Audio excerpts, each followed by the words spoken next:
Hello everyone, welcome to The Burning Truth. I am of course Matt Burns. And I am the forever useful James Irvine. That he is. And just to point out, if we sound a little bit tired, there might be a good reason. Just a little bit. Late nights. Driving home late. Going to a wrestling show. 10 matches on the card. More on that later. But anyway. Yes, this is The Burning Truth. And instead of wasting your time, would you kindly?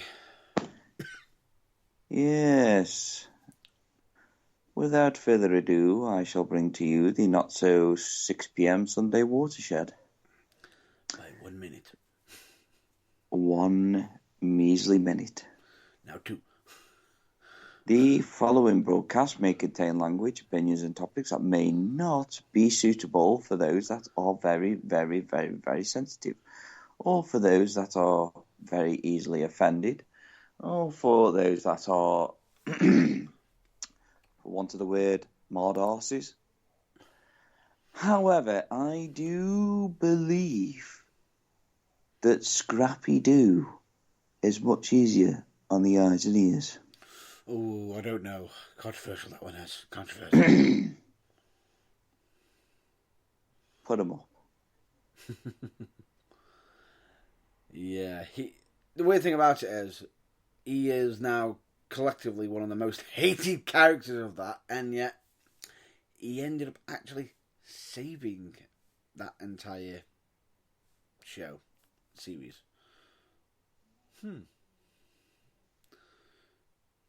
Useless information that you never knew you needed. Yeah. And no, I'm not going to do the more you know. Because, no. The more you know, the know you know, you know, you know, you know, you know. No. No, anyway, we are, of course, always and forever will be in full support of Black Lives Matter. Yeah, we are also in full support of the hashtag Speaking Out movement. And we are always going to be friends of the LGBTQ plus community. Glad you said it today. I think I'm too tired to... You're welcome. Even attempt it. You're welcome, even though you do realise that was a bit risky, me doing it. Because you're tired, I'm tired. I'm just thinking to myself, could I fumble the words? It's a little bit risque. Yeah. But anyway, let's get down to what we're here for. Wrestling. Where do we begin on wrestling for this week? Well, I can't really talk much about AEW because I haven't caught up with it this week. You can't, I can, but I'm not going to be, we're not going to be spoilers. No. Interesting matchups, interesting matches, plenty to look into. Enough said.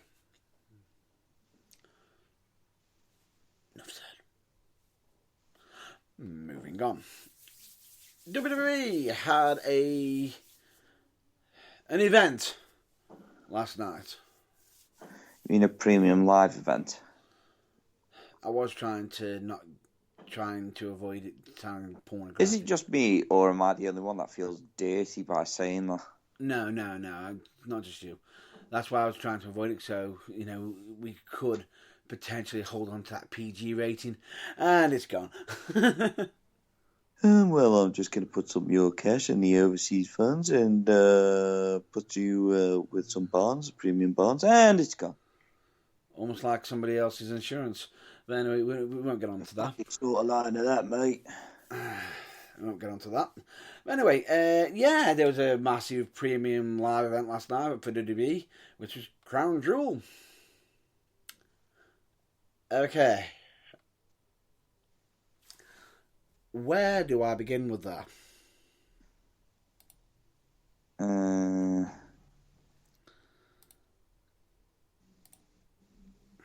Where do I begin with that, honestly? Shall I prolong it, or shall I just rip the band-aid off and be brutally and utterly honest? I always say that honesty is the best policy. Right. The matches that we got, okay, I understand. Some of them were better than expected. Many of them were more baffling than anything. And then we've got matches suddenly. We got a face versus face match, which started off Bobby Lashley and Brock Lesnar. So straight away, hard hitting, interesting way to start out. You know, spear, hurt lock, big slam, F5, big maneuver. The thing that surprised me was the end of that match. You'd think in a Bobby Lashley versus Brock Lesnar, it'd end in a car crash. Would you agree? Yeah. Nope. Bobby Lashley gets the hurt lock on. Brock Lesnar jumps up, put his feet on the top turnbuckle, pushed off alley like Bret Hart used to do, landed on his opponent and pinned him.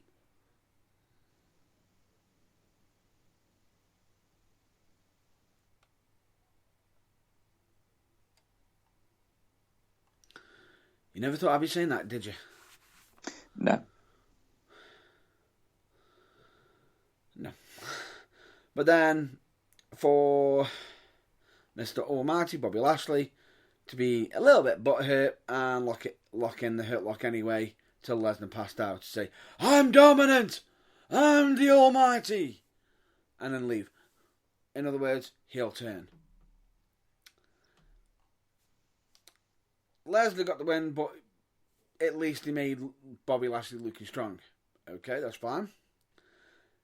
Then we had the WWE Women's Tag Team title match.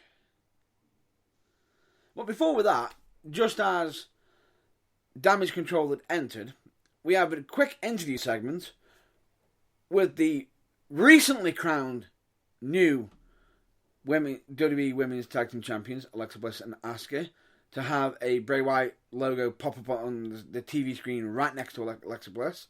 Not foreboding. And for them to enter the match, do the match, where Alexa Bliss seemed to be doing a few heelish things, but could get away with it a little bit. Because it was against Damage Control. And if you're a tag team partner, how would you stop the opponents if they're going up on top rope and you're the tag team partner on the outside, on the outskirts?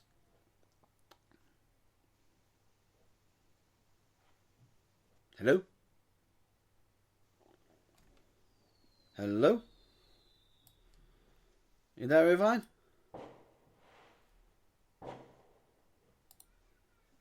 Are you there, Irvine? Yeah, I'm just... No, how would you stop them from climbing up on the turnbuckle if you're on the outskirts? Would you knock them off? Push them off? Do something? Yeah, well, you'd do something, wouldn't you? Yeah, not stand up. Anything. Not stand up on the apron and go, "Stop it! Stop it!" Wait, who did that? Io Sky. Oh no! Oh no! No! Yeah, it just She's one of my favourite wrestlers on the women's roster as well. And it was Alexa Bliss who was on the top rope going, "I'm going to shout at you for telling me to stop it." And Miss Twisted It just looked stupid. And instead, we ended up getting Nikki Cross getting involved, Thump getting involved. Guess what? Again, new tag team champions. So, here's a question for you.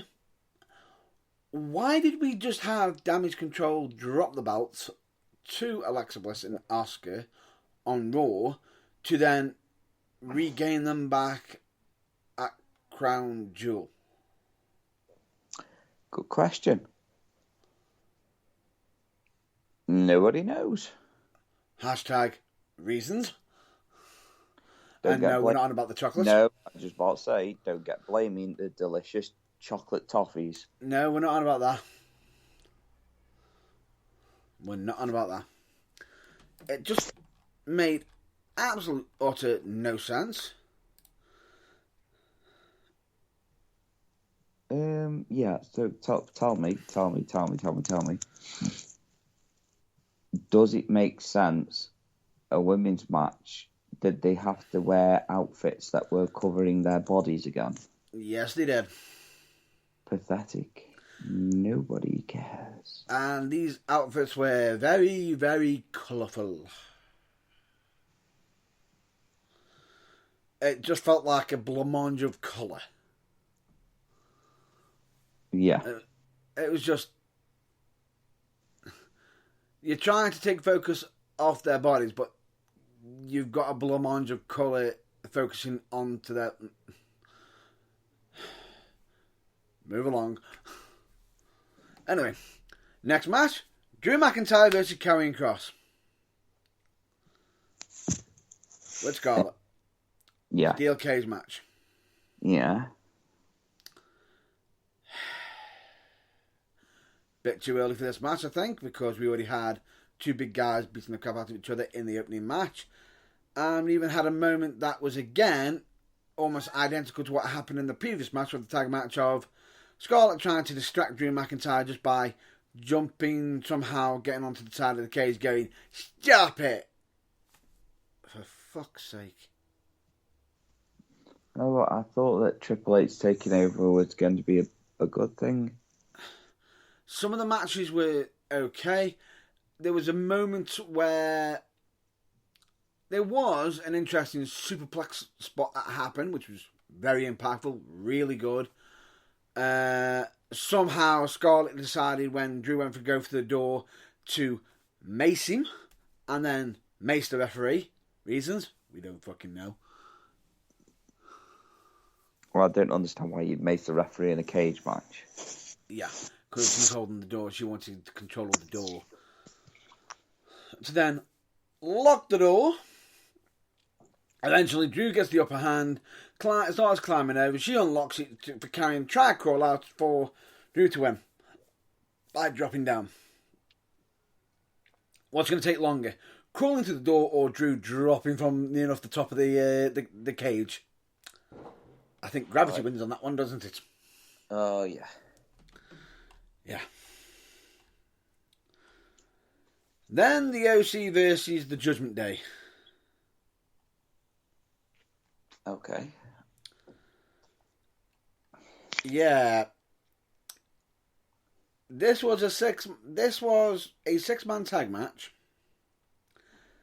And because in the tag match earlier, there was a Tower of Doom in a tag match, because of reasons, which meant the OC and the Judgment Day couldn't do a Tower of Doom.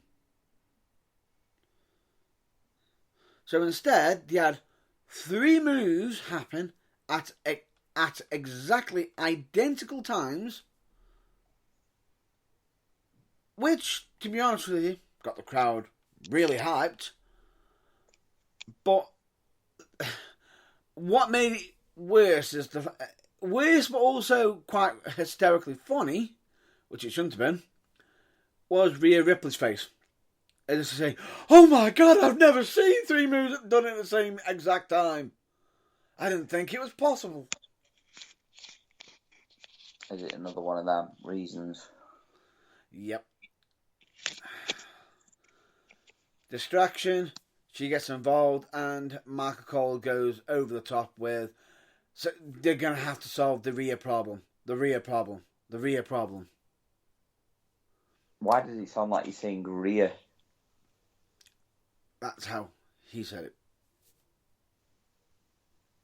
Yeah. Moving on. Gonna have to sort out your Rhea problem. Why? Do I offend? It was just... Moving on. It was one of them. For Judgment Day to get the win due to cheating. Braun Strowman versus Omos. Yeah, wow.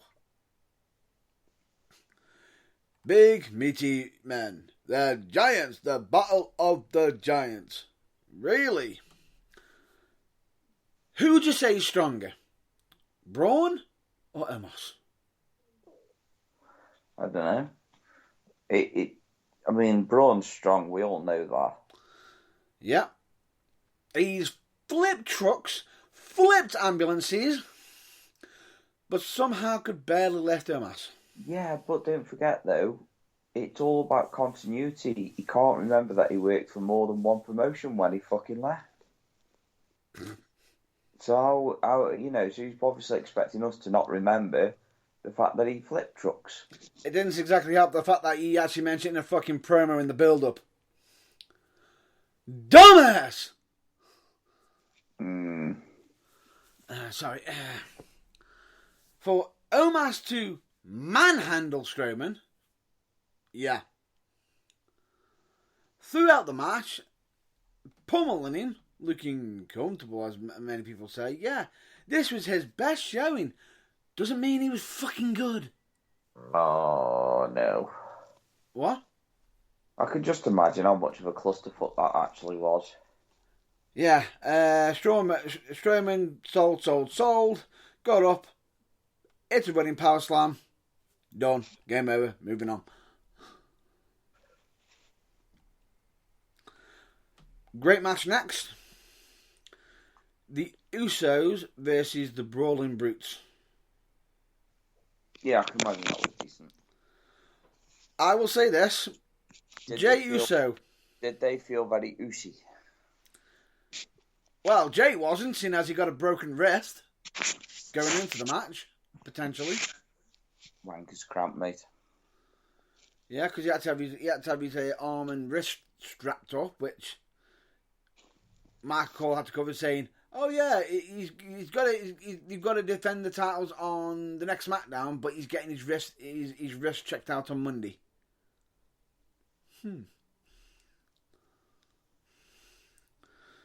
The match was good, although at one point I will say it looked like the Brawling Brutes had the win. They made you doubt it, motherfucker. As you can imagine. Which to me, fucking great. Finish the match. Fuck. I don't think even the Dudleys have tried that. Tried what? Let's just say Butch when he was on top rope. Jay super kicks him. Right. They're on the top rope.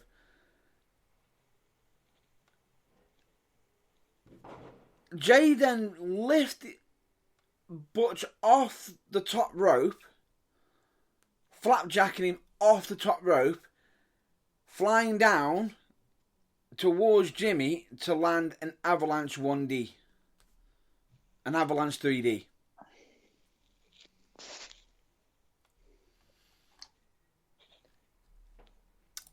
Yeah. Look, I will say, impressive finish. Did it look original? Actually, it did. I didn't see it coming. Then we had the Raw Women's Championship last women's standing match. Oh boy. If you're going to do look like you're going to run somebody over with a go-kart scene, or put somebody on a go-kart and have them looking like they're fearing for their life sort of moment, drive the cart fast, not at 10 miles per hour or 5.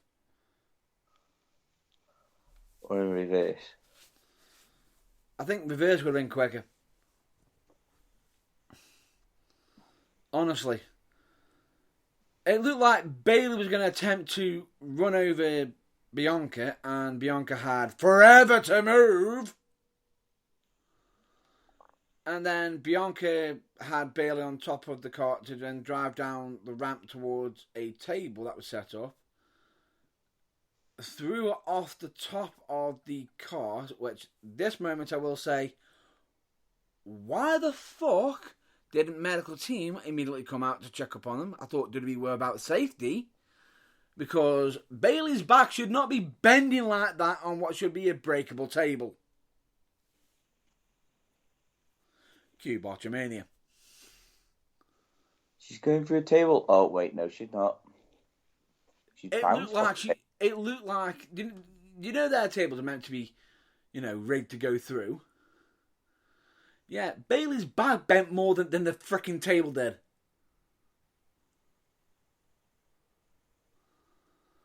So instead, they went, oh right, she hasn't gone through the table. Let's, instead of thinking, let's move on to the next spot. No, she's going through this table. Bianca decreed. Picked her up in a powerbomb and brutally slammed her through. Fuck. Then somehow eventually Bayley got the upper hand because Bianca missed the aerial move involved, on chairs and everything. And then the big finish, which I don't get.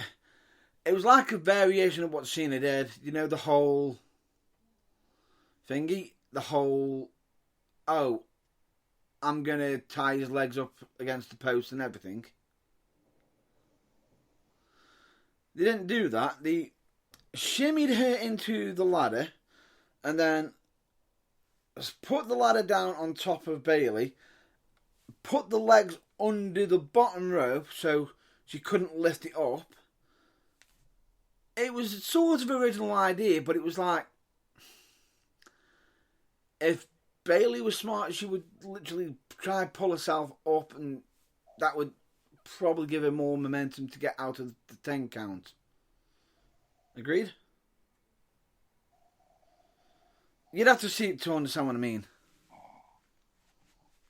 Or to care. So, effectively, Bianca Belair is the new champion. I feel as though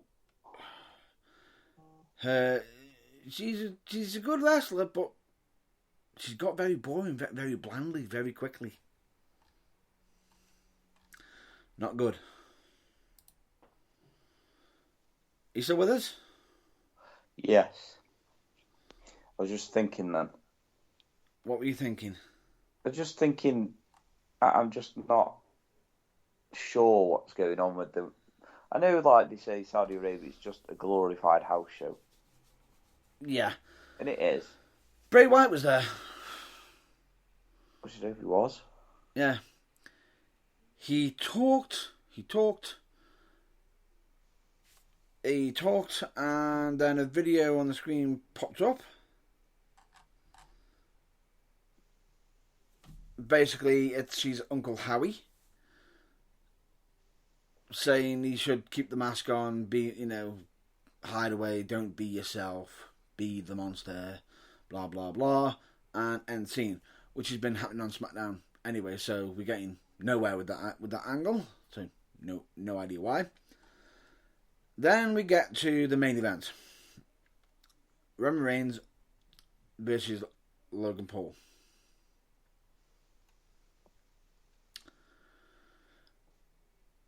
Whether you love him, whether you hate him, whatever,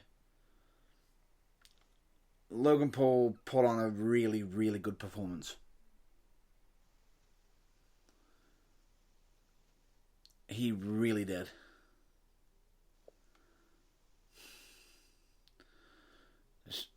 Although, at one point, even though they even teased that he could potentially win it at one point, it was like, fucking hell.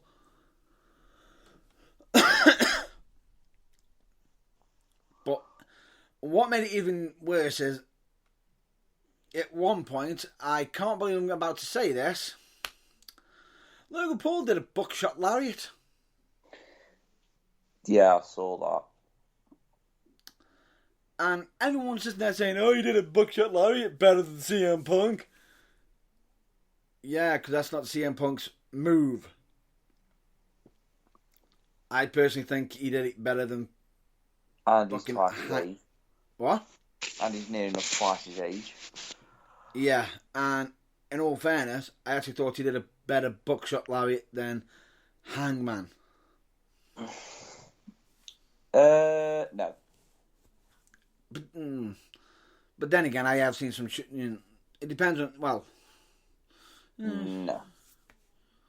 It depends on who was doing it I get against. where you're coming from. It was a good buckshot lariat, because I saw it. Yeah. But, no. Fair enough. The height he got on the springboard, it looked like he was going to do a phenomenal form, but I think it was more of a springboard Superman punch. Fuck me, what a picture they got there, did we? Well done. That looked like an epic picture where you got Roman Reigns looking up at Logan Paul, looking like he's about to uppercut him, and Logan Paul coming down from the sky, looking like he's about to Superman punch Roman. Epic scene. I also thought it was a genius idea to live. Yeah, I was about to cover that. Literally grabbing one of his mates' phones to live stream him doing a fucking leap off the top rope, frog splash through the announce table. Was it a frog splash off? Was it an elbow?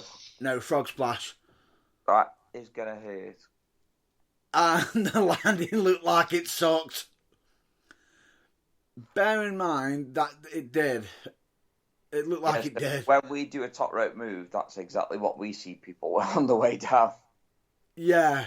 But the landing, it was literally, it just, you see lying down like, oh my god, a few minutes. You don't blame him if he didn't get straight back up, you fucking know why. Right. Oh, yeah. To then have the Usos come out, pull Logan Paul's friends over the barricade and super kick the shit out of them. What the fuck? And when I say super kick, I don't mean like, oh, they're gonna fake pull it. They're gonna do it like how they do with the wrestlers. No, they've probably been given orders to kick the shit out of them. That you've got full reign, lads. Literally, go to town. Yeah, one of them, you see him getting kicked, it's like, yeah, he had to fucking bump that. Right. And what was this all for? To bring in Jake Paul. With entrance.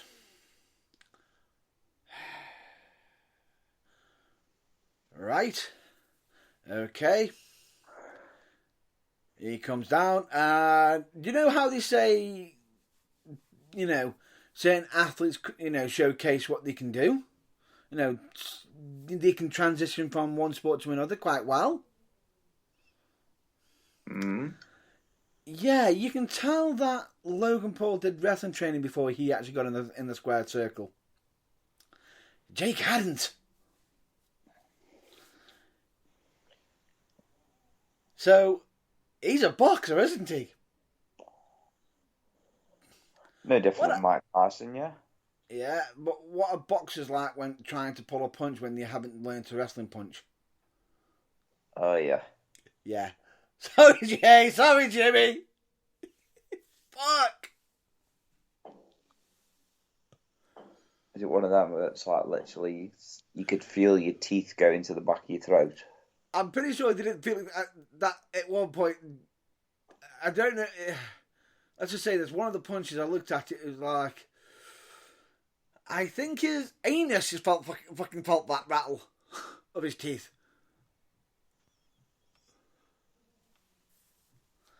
It's like, damn. Get out. eventually Solo Sikoa would come out to step up to Jake Paul like he's the street brawler, which looked interesting. Squaring up for Jimmy and Jay Uso to like they're about to square up, surround Jake Paul. For then Logan Paul literally do a Jeff Hardy over the ropes. He fucking swantoned over the ropes. That's crazy. Gets to his brother. Yeah, we're celebrating. I'm getting. Gets Superman punch, speared, bye.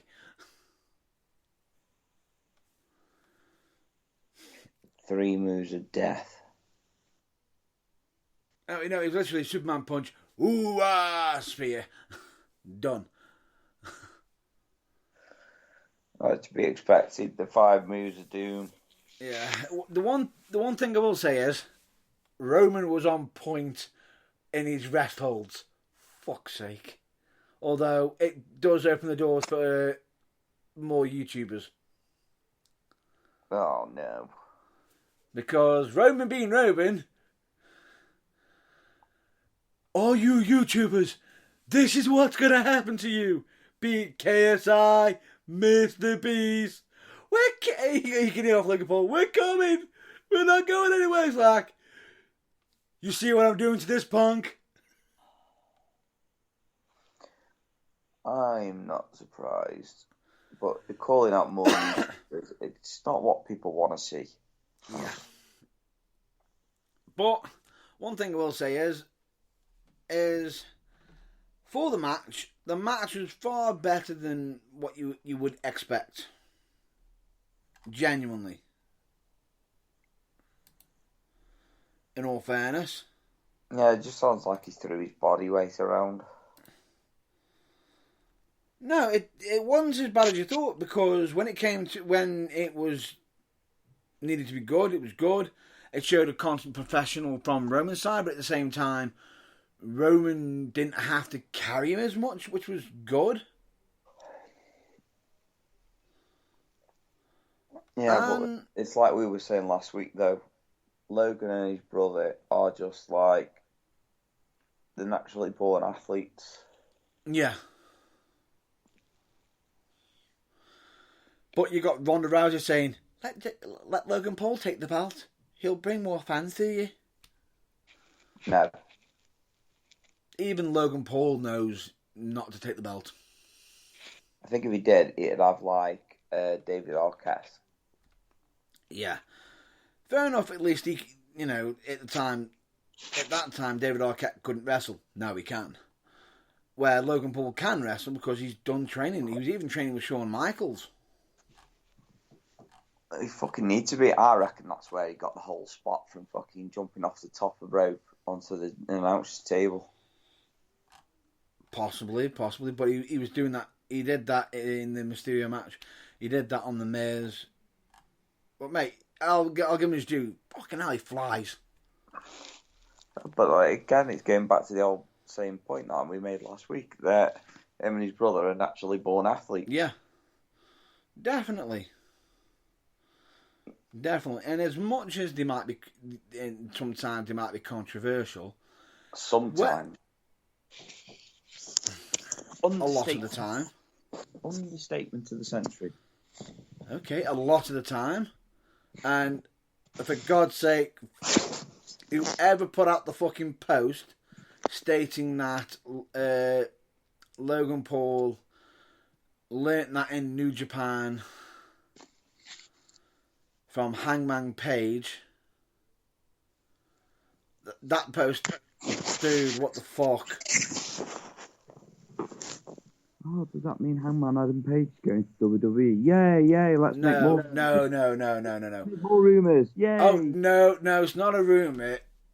It was a bit of bad taste from whoever made the post, because he says, if you want to find out how he did it, type in Logan Paul, Hangman, Japan. No! Do not do that. especially children. Oh. Yes. Do not. Bear in mind, Logan Paul was thrown off YouTube for quite some time over that incident. I don't know what that's regarding because I don't care. No, but you know it's serious enough the You fact that you're gonna have to fill me in. he was in a certain forest in Japan. But okay, and It's known for where people go to do something.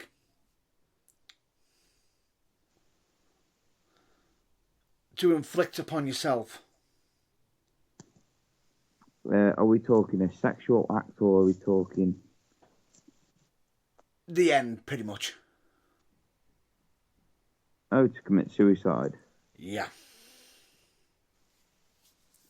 For God's sake, just say it, will you? For God's sake. Basically, it's referencing the infamous suicide forest that's in Japan. Logan did a video in there and inadvertently come across an individual who'd done the deed, and unfortunately it was recorded, uploaded to YouTube on unfucking cut.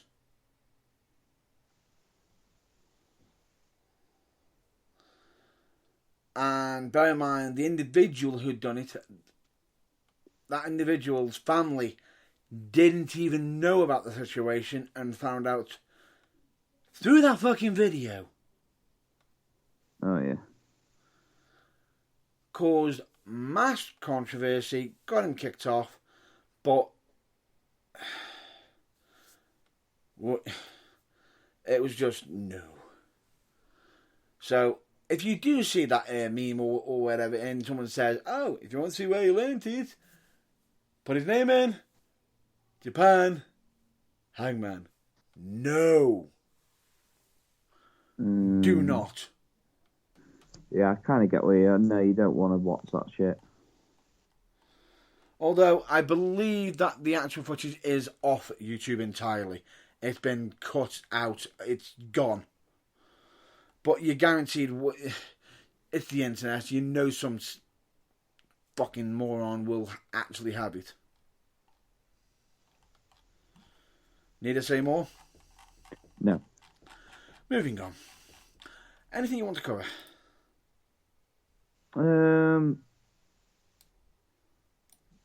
Obviously, I can't really cover AEW or anything WWE related at the minute. I will probably cover like what I've been watching just recently. Actually, let's cover one more thing. Logan Paul has got a knee injury that is going to put him on the shelf for a little bit from the match, because I believe he tore his meniscus and potentially suffered an MCL and ACL tear. Yeah, for those of you who don't know, that is very painful. And he did it halfway through the match.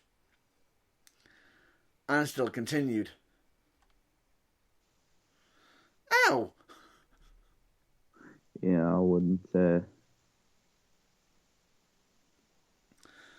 had to suck.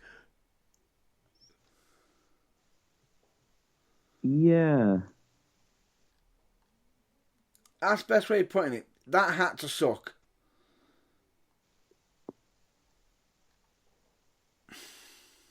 Anyway, I'm just going to... Shall we just cover this show that we were at yesterday? Mention that? Yeah, I mentioned that. We were at APW's anniversary show. 6th anniversary show. I will say, it was a massive show. Plenty of matches. Got some interesting names making appearances, like Mark Andrews, and I believe we even had Kid Lycos, who suddenly randomly appeared at last second as well. Would you agree? Yeah. I am, however, going to say this. If you are going to be watching that show, either through a streaming service or as such, be prepared for a long haul. Very long. 10 matches on the card. Honest opinion, less matches, give more time to the other matches. Probably would have had some of the crowd a bit more happier. To a degree. Agreed? Yeah. That's going to be the critique. I'm just going to say they should have had less matches because a lot of people who got matches later on the card were having to wait for a long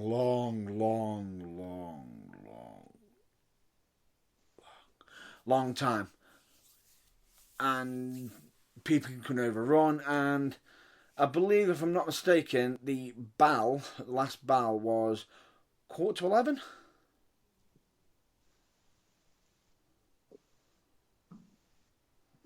Go. Hello? Made you paranoid then, didn't I? Yeah, you did a little bit. It was about 11:15. So Yeah, by the time... It was a very late night. By the time that we'd left the venue, it was about 11:30. Yes, we know that it was bonfire night, which could have explained a lot of the smog that was on the back roads for some reason. Or it was just a really cold night. Well, yeah, they have to ask Kelsey because he was literally steaming round the back. True. It was warm in there, though. Yes, it was. It was warm. I felt sorry for the wrestlers, actually, because it was fucking warm in there. But then again, it was good for me because I could go stand outside and talk to some of the guys for a bit and then go back inside and be like, ooh, nice and toasty. Yeah. I think that would have been the perfect time for someone to sit there and go, in this heat? Yeah, oh, God. What? Anyway. Imagine him trying to ref one of them matches. No! No! No! God, no! So, yeah, I enjoyed a couple of the matches. But it's like you say, by the time the first half had come, by the time the interval had come round, the crowd had just kind of waned. They'd lost all their buzz. Yeah. And you have to remember, it's not thousands of people, it's a couple hundred people, 200-300 people in there. Yeah. So it's not going to have, like a wrestling, a WWE, because it's local promotion. You're not going to get that sort of atmosphere. It's a different vibe. The wrestlers technically are working harder to keep the crowd going. Yeah. But I did see that there wasn't a lot of that going on. Fair enough. They were just hoping that their moves would keep the crowd on the toes, and unfortunately, it just doesn't work. Doesn't always work that way. No, I mean, yeah, there was a couple of matches where the moves that were on display, it's like you had the 6-man? Yeah, you had the 6-man, fatal 4-way, and the difference between the two is that the 6-man had a lot more crowd work in, whereas the fatal 4-way didn't. Not as much. And it probably didn't help. I did feel sorry for one of the wrestlers. His entrance music, he hadn't got any. Oh. Whether it's a malfunction, I don't know. But I felt sorry for him because obviously tech issues can happen. Who's this unknown entity? He's making his debut, and crowd was flat. Ouch. So that's going to be damaging. Yeah. But, although the workers in the ring try to assist with trying to get the crowd clapping for the entrance and everything, which it didn't work. No. Well, at least he tried. I did feel sorry for him. Yeah. But, at the end of the day, he put on a solid display in the ring, so he had a good debut anyway. But again, the Fatal 4-Way was just one of them matches where it was like they were relying too much on their moves to keep the crowd going. Yeah. But unfortunately, it doesn't always work, and unfortunately on this occasion, it didn't work. And my last critique, because we'll need to move on, a chess match midway through a triple threat tag team match. Yeah, don't get it. There's been an ND, but what the fuck? It wasn't even entertaining. I literally, as soon as I saw the chessboard come out, I was like, "No, what the fuck?" I mean, this is on. No, I'm gonna be completely honest now, because it was stupid. It didn't make sense. It had no place of being in the match. Yeah, and unfortunately, it literally shat all over that match. Yeah. They might not. It did. If somebody's upset by what I've just said, fine, come talk to me. You need to be told that it doesn't always work. Indie wrestling is for specific crowds. APW is not one of them specific crowds. They might like some fancy moves and some comedy spots, but that was too much. Yeah, exactly. Even from. I can suspend some, some leeway. I give some leeway, but that to me was too far. No, to me, you're on a show. You're being paid good money. If anything, you had guys then wrestling in the match while you pair are doing the chess match. So straight away, you're either taken away from what's actions happening in the ring. Or no one's giving a flying fuck what you're doing, and then when one of you wins, I won. You won what? Yeah, exactly. And it's like I say, I felt sorry for those that wanted to take that match seriously. Yeah, I did. And on top of that, if they were going to do an angle like that, the only way I think they could have done it is if they literally started it and did it. If it was a quick skit, to make sure my words are correctly. But it wasn't. It was dragged out throughout the match. It was dragged out through the match. It should have been a moment that could have happened in the ring. Just get a table, get it on, and just do a 3-move finish. I'll be honest, right? I'll be completely honest. It's that kind of stuff that makes bookers look at you and go, why am I booking you again? Yeah, it does. Because it wasn't funny. It wasn't smart. It was out of place. And on top of that, you're up against a wrestler like Charles Kelsey, and yes, he is a friend, and blah blah blah. And I'm not being biased, not in the slightest. I actually stood outside and listened to the fans talk about that match. Yeah.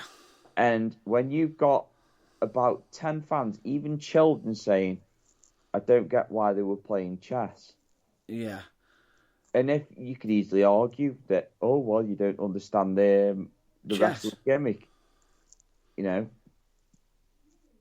understand the wrestling gimmick. You're meant to be getting that across to the fans. Yeah. That's your job fail.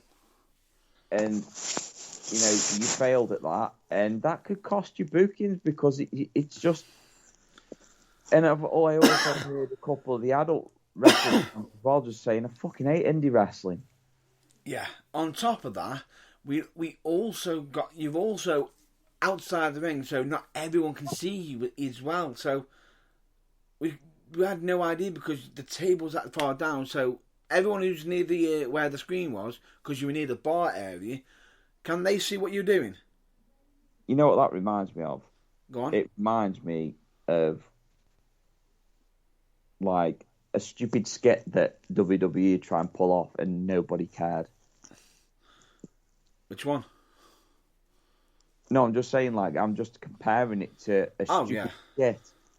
Oh, That you mean nobody so cares. basically like having someone run on the background and going, "I'm on screen." See you later, and run off. Yeah, exactly. Yeah, Nobody cares. nobody cared. Correct, and that was my point. It was just, and on top of that, what even worse is the fact that the guy who's got the gimmick of being good at board games and whatever was the one who lost the board game match. So that didn't put his gimmick over. That put somebody else over as better than him at his own gimmick.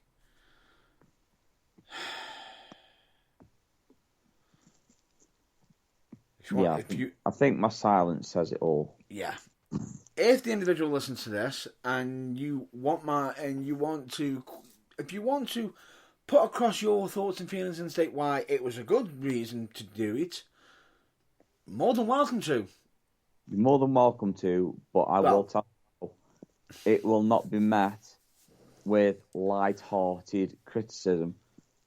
No, because if I saw that at my show, I'd be actually questioning in regards to your wages. Yeah, because if you've got to rely on a prof... No, the fact is, it's not that. It's a skit that was done throughout the show, outside of the ring, where not everyone can fucking see, so you're taking any focus of the match away from whatever's happening in the ring.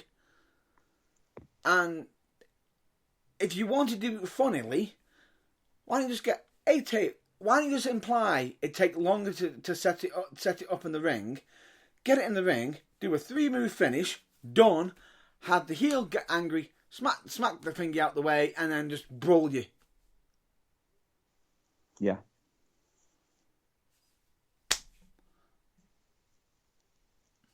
Would that have worked better? It'd have worked better. Or just not do it at all. Or not do it at all. That's my point. The thing is, it wasn't a smart decision. It just wasn't. I just come up with that solution just a second. And I know hindsight can be a bitch. And I won't lie, right? And this is me being completely honest. That whole match was a clusterfuck. Yeah. That whole match was a clusterfuck. Yeah. And it just... Because of the whole chest thing as well, that can also have people out of sequence of certain stuff, out of place and confused disorder. Because not only are they having to think about the match, they're thinking about, oh, what move am I making? Yeah, exactly, and that's not just on chessboard. Yeah. It just, without harping on about it too much, because it was one thing in the entire show that really fucking annoyed me. Yeah. Now, if I was a promoter, I would be saying to you, I would literally be saying to you, okay, can you explain to me what the chess thing was about? Did you forget something? And do you feel like it worked? And if your answer to me was, oh, well, we did it because of his gaming gimmick. Okay, I could possibly let that slide. So his gimmick is he's better at board games than anybody else. So why did you win? Yeah. And not only did you, so you're saying that he's a shit wrestler. No, he's a shit at games, really. Yeah. And he can only rely on his wrestling. But he couldn't really rely on his wrestling because he was too busy playing fucking chess. And then I'd ask you for the second part of, do you think that was a good idea to do? Well, do you? And then, if you would have tried to argue the case that, yes, you thought it was a good idea, I would literally turn around and say, well, I'm sorry, but if them are the kind of ideas that you're coming up with and you try to implicate that at my show, it will cost you a booking. because I don't want that shit on my show. That's me looking at it. If I was a promoter, I might not be an experienced wrestler, but I do also look at wrestling as a whole, and it, I've been watching it since I was a very, very fucking small child. I know what works and I know what doesn't work. That did not work. There is no way to justify it. And you should really be very disappointed in yourself for doing it. And I believe he was okay with it after the match as well. And I will say this as well, that, just to show that I'm not being biased, for the more experienced wrestlers that were in that match should have known better and should have said no. Which I think they did, but they still did it anyway. No, I didn't know about that, but either way, if that's the case, if they didn't know, they should have said no. Or if they did it off the cuff and just did it anyway. That's even more of a case for me to turn around and say, well, if you're not going to listen to your superiors, then or why even here? Showcase it. Why are you here? Yeah. If you think it's a bad enough idea to not present it to your boss, why would you think it'd be a good idea to do it without his discretion? Because I wouldn't lie, mate. With it being a 10-match card, I'd be looking at that match. I'd literally just look and say, right, it was a 10-match card. I'm going to watch through it. And then, because obviously the promoter, he's doing his own stuff as well at the same time, so he probably didn't see that. But he'll probably be questioning that. I would hope he would be questioning that. I can see him questioning that. Because I just thought it was stupid. And even when you've got kids going, it wasn't funny, I just didn't understand why they were doing it. That means that the wrestlers have failed at their job. Yeah. You're supposed to be entertaining the crowd, not boring the shit out of them. Yeah. So, if I was just to give you some constructive criticism without being nasty, I would say drop the indie shit. Or less of it. No, I would say, my feelings on indie wrestling. No. I don't mind. Majority of the time, it doesn't work. No, majority. There is the exception as long as it's done right, is my thoughts. Now, for me, I understand that you have to bring something different to a match. Now, if you were looking at the 6-man match that had indie wrestling in it, it had... And it worked. It had straight wrestling in it. It was mat wrestling. It was brilliant. Really enjoyed it. CJ had a good showing. No kidding.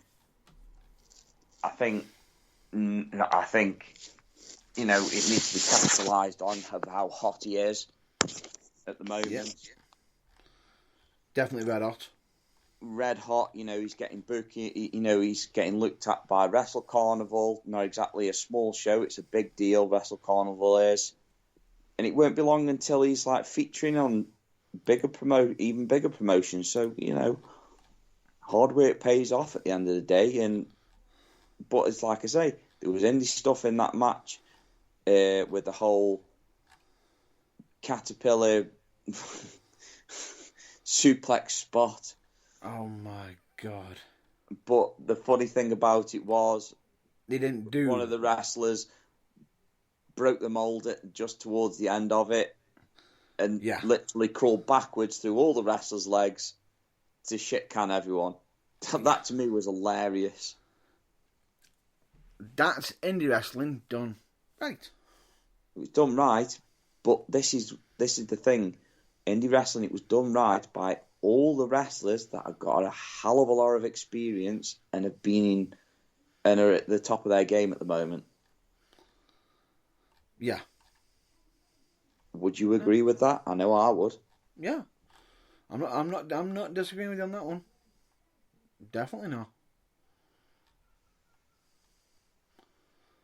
No, definitely not arguing with you on that one. So yeah, like I say, it just needs to just use the kiss method. Keep it simple, stupid. But yeah, like I say, it wasn't the only match that was a bit uncomfortable. I thought that Eddie Cobain had a really good match against Jason Joshua. Definitely. I really good enjoyed matches. that.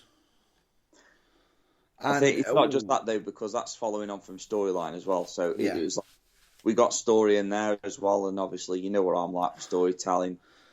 And Kenny Temple versus Joe Black. Props to Joe Black for being able to continue the match after that head kick. After the head kick. Also, congratulations to CJ Rollins as well for actually taking a drop kick to the face like a champ whilst pinning somebody. And I was the weird thing about it was... when that happened, both of us stood there at the door and went, we were like Chris Tucker. We were like Chris Tucker and Ice Cube sitting on the step in the film Friday going, damn! It's like, Jesus Christ. I mean, we didn't watch the main event, I will admit. I'm not going to lie. We didn't watch the main event because I was getting some fresh air. And it's like that. At that point, we weren't the only ones that had lost interest because it was just too long. I would have liked to have seen it because it was a high-stake match. It was? Well, it wasn't the only high-stake match on the card. Yeah. There was a lot of high stakes. You know, a lot of high stakes, obviously. Sanchez has now lost his career. At APW? At APW. He's lost his career at APW because he lost the match, and it was obviously... to his brother? Yeah, so it was like, Yeah. Make you feel all the feels. But, yeah, there was so much going on, and the problem is, each match of that is going to weigh on the crowd as well, because 10 matches does weigh down. Yeah. I think, for me personally, I think 7 matches is about right for a long show. Yeah. For a special show, for a long show, obviously, I was with 7 maybe, matches. give or take, depending on one match being short. Yeah, well, obviously. But I'm just saying, as well, that UKWA, we did 7 matches. It went over a little bit by about, 20 minutes, half an hour? Potentially, but even we said it was a bit long. It was a bit long, but that was because we had some returns from injury and stuff like that. And we just thought it'd be great to let them have their time back because it's a big deal when you come back from injury. I know that all too well. So, we just felt like it was the right thing. Just let them get on with it. And it worked. It's come out to be one of the best shows that we've done there. Yeah. But, yeah, like I say, anyway, it just... What I keep thinking is that anything over 7 matches is just too much. Definitely. The crowd are no longer invested. Unless you've got some squash matches to chuck in there, where it was just literally like Keith Lee versus Serpentico. Thump. See you later. Yeah. Unless you've got something like that, then, it is a bit too long. But, I wouldn't... this is where the misconception is. I went down there as a wrestling fan. I watched. I enjoyed some of it. Well, I enjoyed a lot of it, but there was also a lot of it I didn't enjoy. Yeah. So I'm not saying this to go, oh, well, Irvine, you're slagging off a company. No. No. Let's get one thing straight. We do not slag off companies. No, we're not when we go to shows, we criticise Positive. We criticise why, what could have been done better. And if you want to take away this advice and just go, actually, they're right, then hopefully we've helped.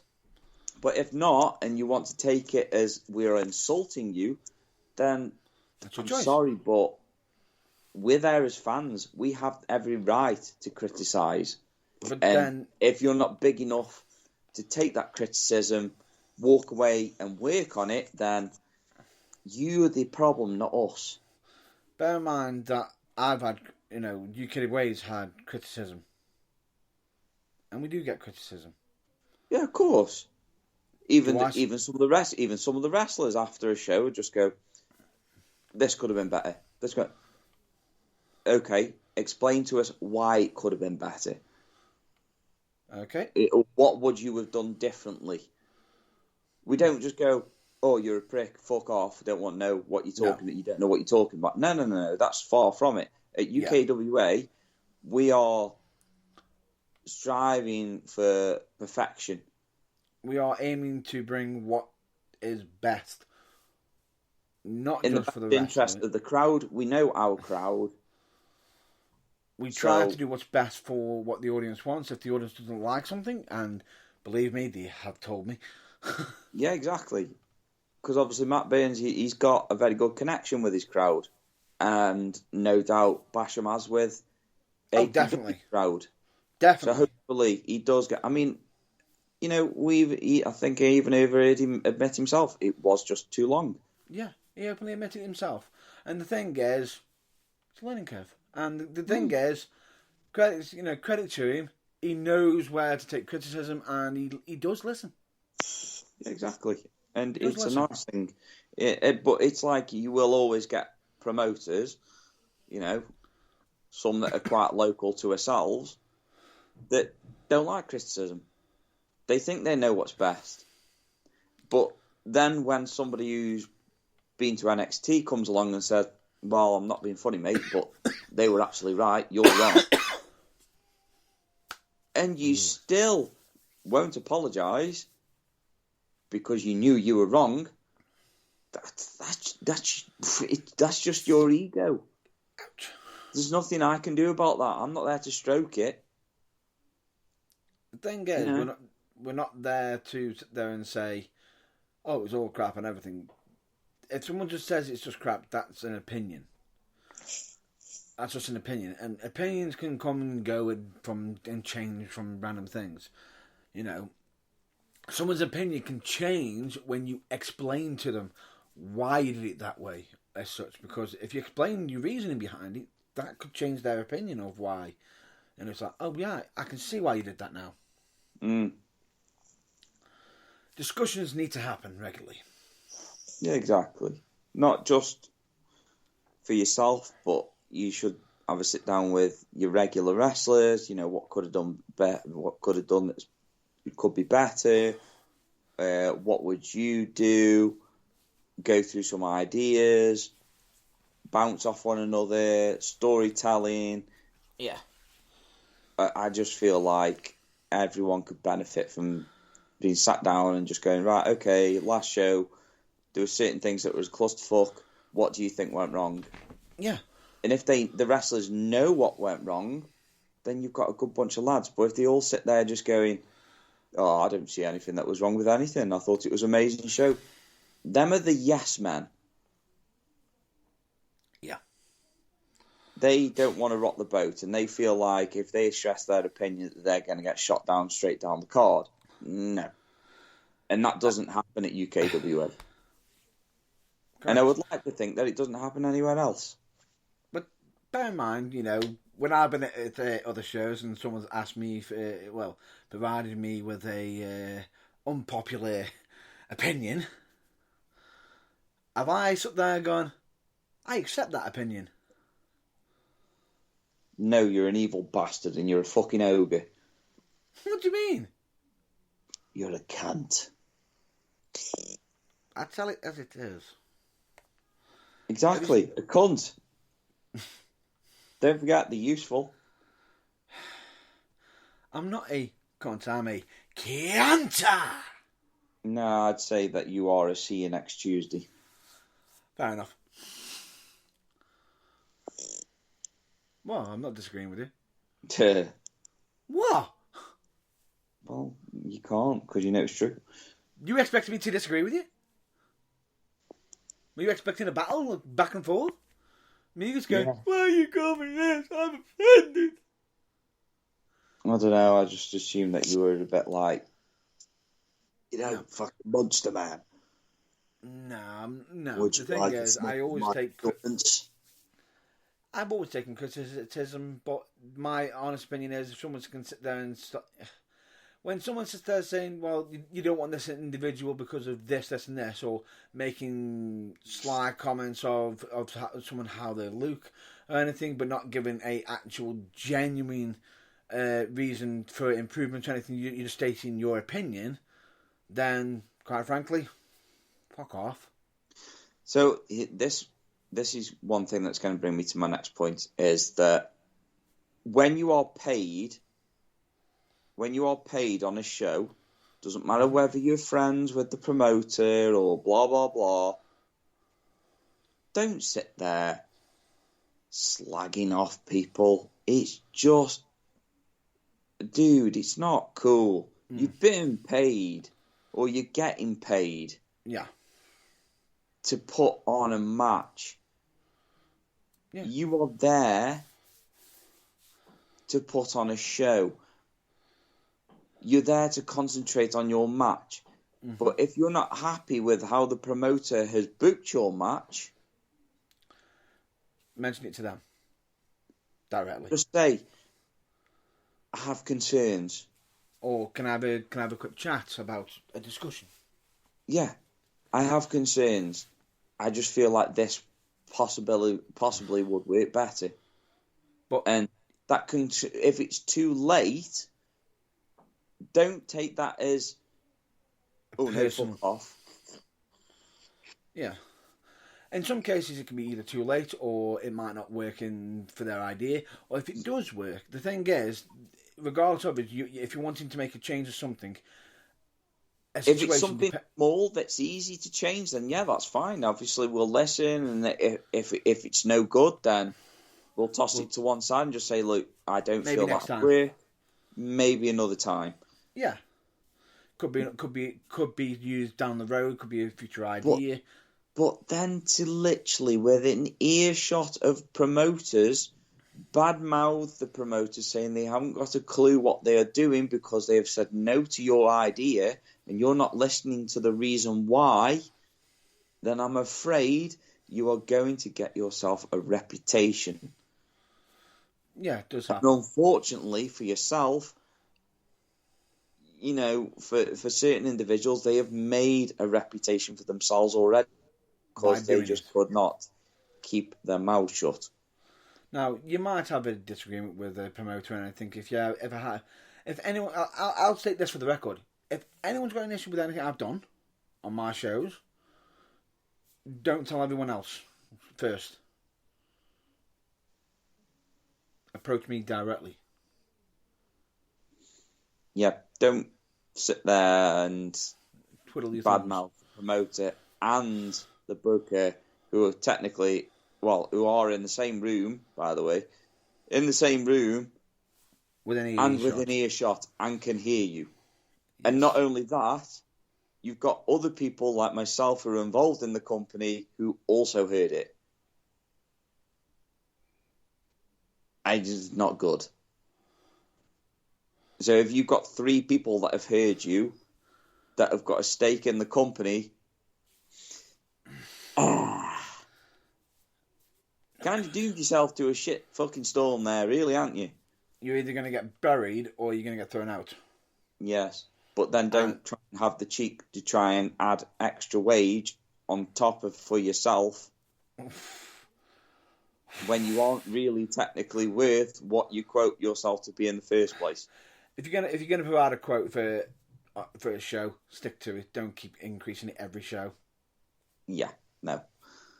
We have issues with wrestlers that don't keep their word. We have issues with wrestlers that oversell themselves. and then wonder why their wages are dropped on the show. Or they're not booked for future ones. Yeah, exactly. Why So, didn't back? Can't fit you in. Can't fit you in. Maybe next time. We've got to keep a wage structure here. You're too expensive. Because we won't beat around the bush, and we will not stroke your ego. And I will state this: the second you're increasing the wage, and this is a little tip for promoters. The second they ask for more money and you give it, you're saying that is what they're worth. So that they will get that next time. They will instantly. And you cannot blame the cost of travel, because I've travelled all the way to Wales for a £10 payout. Yes, I'm at the start of my career. I may not have had as many matches as most people, but still, at the end of the day, if I increase my wage, it's for a good reason.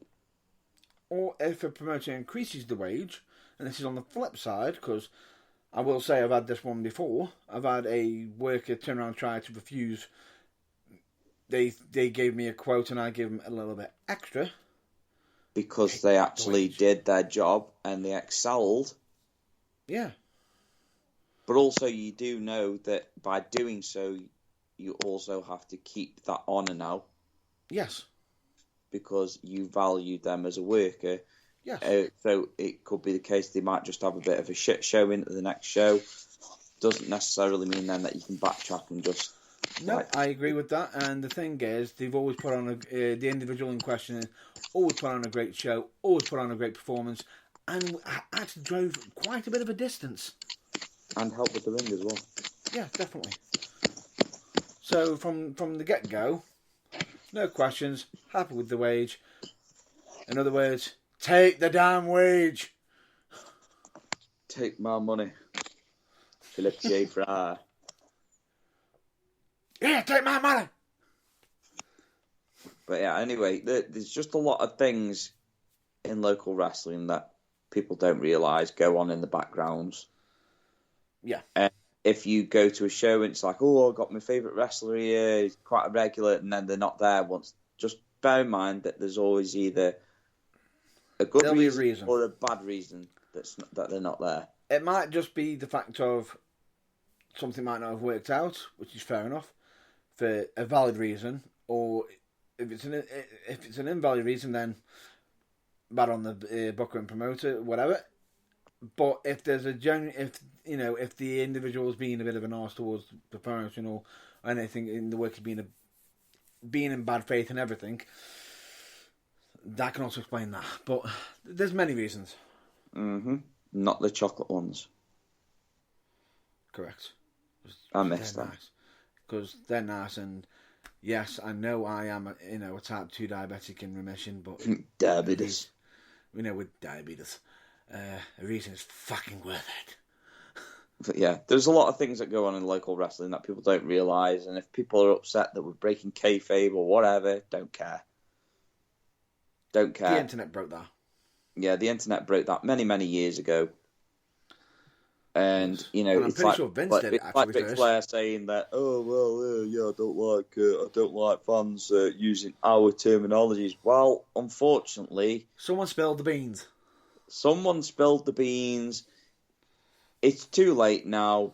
You need to accept it and move on. Stop being such a dinosaur. Or make up a new language. Yeah, make up a new language.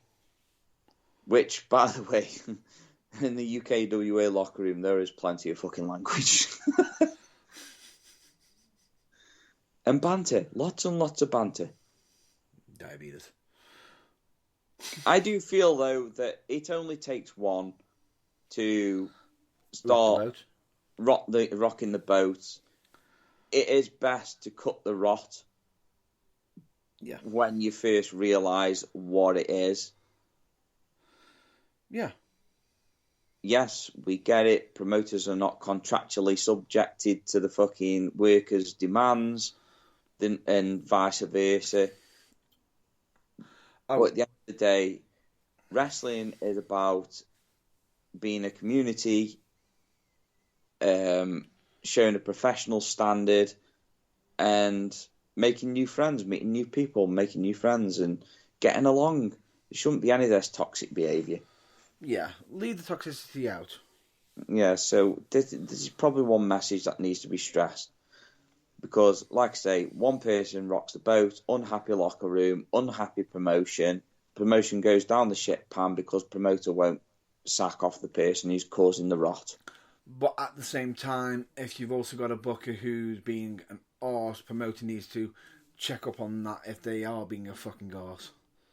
Or if there is any flags. Because see, for me, it's like when I was in my training school, it was a toxic environment after I had my injury. They couldn't take into the account that my mental health was suffering and that I was lashing out to the wrong people, etc., etc. But instead of supporting me, they turned their back on me and literally stabbed the knives in my back, including the promoter as well and the trainer, well, so-called trainer. Stabbed me in the back, and now I'm literally left having to restart my career elsewhere because I was stabbed in the back. But I removed myself from that toxic environment, and if people want to say that I'm lying, fine. You say that I'm lying. I've got messages to prove otherwise. And So, you're entitled to your opinion, but also understand that's an opinion. yeah, but also when you've got proof, it's not really an opinion; it's proof. Correct.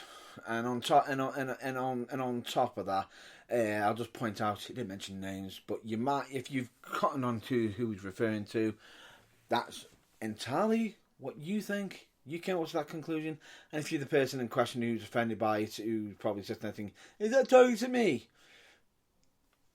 Yeah, pretty much. Yeah, Yeah, you're part of the problem, basically. You're part of the problem. Yeah, and guess what? Everyone will know what's going on soon.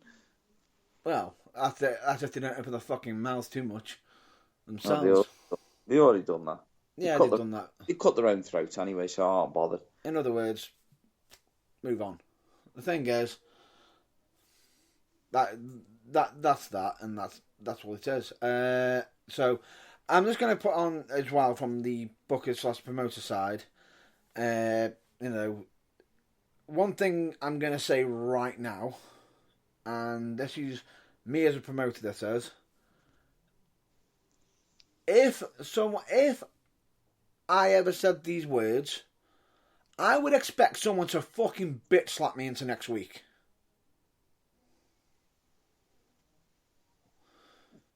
Do you agree to that term? Oh yes, I would happily fucking bitch slap you into next week anyway, without you saying it. But go ahead. Don't sit there to anybody else. You might have a disagreement with a worker and say, "I don't have to book them, do I?" Oh yeah, but I don't have to book anybody, do I? Don't you mean? I've heard that comment from multiple promoters and multiple bookers. You booked that wrestler because you had a good understanding, a good working relationship with them, but for your attitudes to be as I don't have to book them. as I don't have to book them, do I? Well, okay then. You just be happy with putting on mediocre and shit shows when you put your faith in the wrong people. Or the fact is, yes, it is your choice, but also understand if that choice is wrong, it's on you. That's on you. You made that decision. So understand, you come up with any excuse saying, "Oh, it's somebody else's fault, it's somebody else." No. You just made that comment. You're the one who's made the choice. You fucked up. If you're wrong. Fair enough, if you're right, that's fine. That's, again, your prerogative. You were right. But 9 out of 10 times when that comment is usually used, it's not really followed up with, "Oh, I was right." Does it? Yeah. I would say literally put 99.9% of the time. In fact, I Yeah. probably don't even know anybody who said that has been right. Yeah. But, okay. But that I'm just saying the 99.9% because it can happen. Yeah, exactly. It could happen. Maybe. Yes. So, that aside, don't do that. And I will hold you up to that rule, by the way. Don't worry, I'll even spit on my hand for you. So I'll see it coming then. Oh, you'll hear it. You might not necessarily see it, but you'll definitely hear it. And feel it.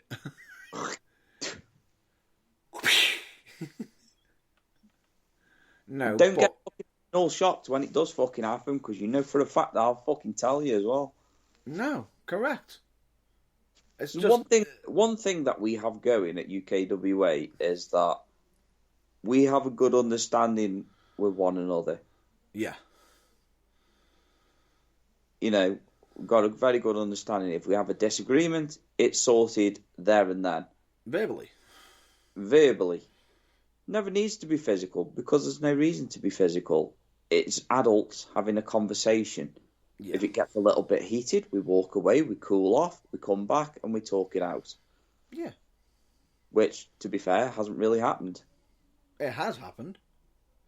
I don't know. I'd say about once, but I wouldn't really say it was much. But even so, we walked away, dealt with it, come back, and spoke.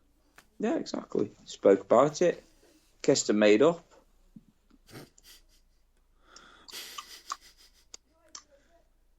I won't tell him that I kissed and made up, but you know, he doesn't know. He doesn't know that we kissed. You're in denial, I'm in denial, aren't I?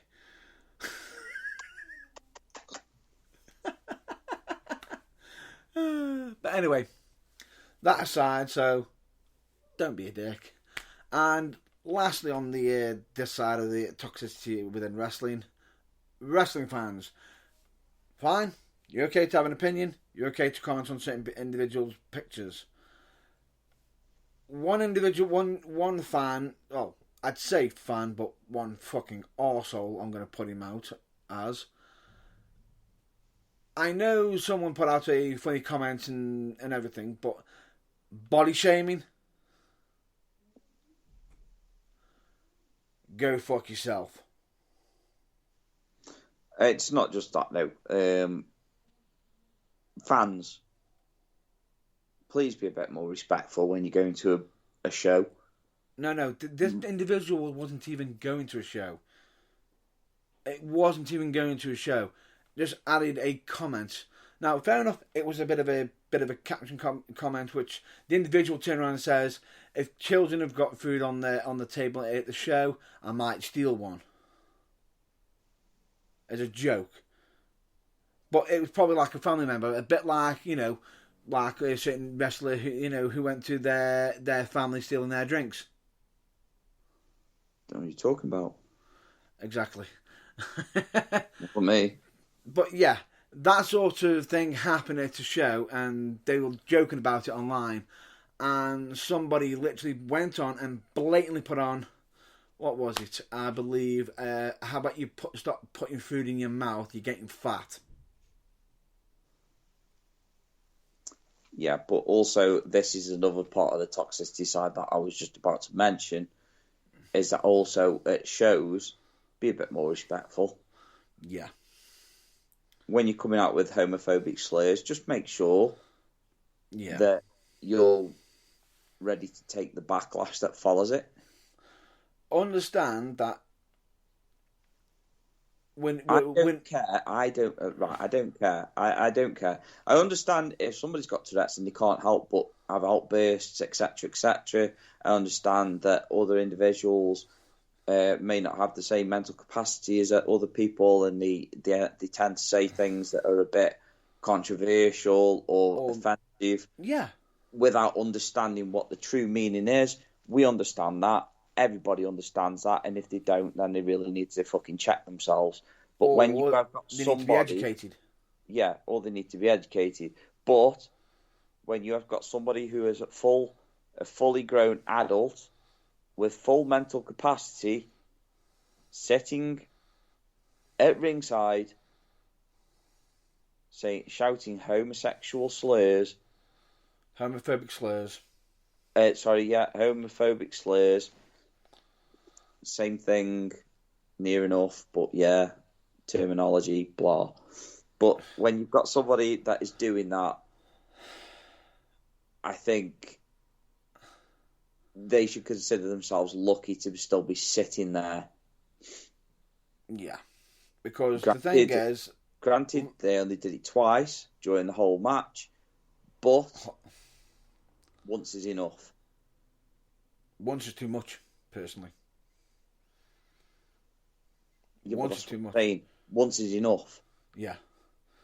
You should learn from it, because the thing is, look at it this way. Would you want that something like that being said to you? Would you like something like that being said to your children if you've got children, or grandchildren if you've got grandchildren? Would that be, would you want them being singled out? No, because it's not only homophobic, but it's also bullying. Yeah, you're not only shaming that person for their appearance, their uniqueness, their individuality. No, just yeah. It's not just that. For being themselves. For being themselves, or whether it's just a gimmick, it doesn't matter. Because I know wrestlers that have got gimmicks that makes them seem like they are gay or bisexual, but they're straight. Yeah, but they're not actually. But they're in full support of the. But they are in full support of it. Yeah. But it's a gimmick. It's for show. Yeah. So when you are actually coming out with these homophobic slurs, not only are you actually hurting gay people in general, it's a bit like a racial. Well, it's all like a racial slur. You are pinpointing a certain thing about somebody that you don't like the look of, or you think that you can poke fun of, and you're making that person feel like crap, which also then spreads onto other people who feel the same way as the wrestler, and you make them feel like crap as well. Yeah. So this is a warning. There is a locker room full of wrestlers that disagree with your actions and your words, and they have got no shame in dragging you out and kicking you to the curb. So please just bear that in mind when you go to a show. Going to a show, they could potentially just have you removed. Understand that your entry service could be revoked due to that nature. Yeah, because if you turn up on the doorstep, we've got no problem with standing there and just saying, no, you're not welcome, fuck off. Due to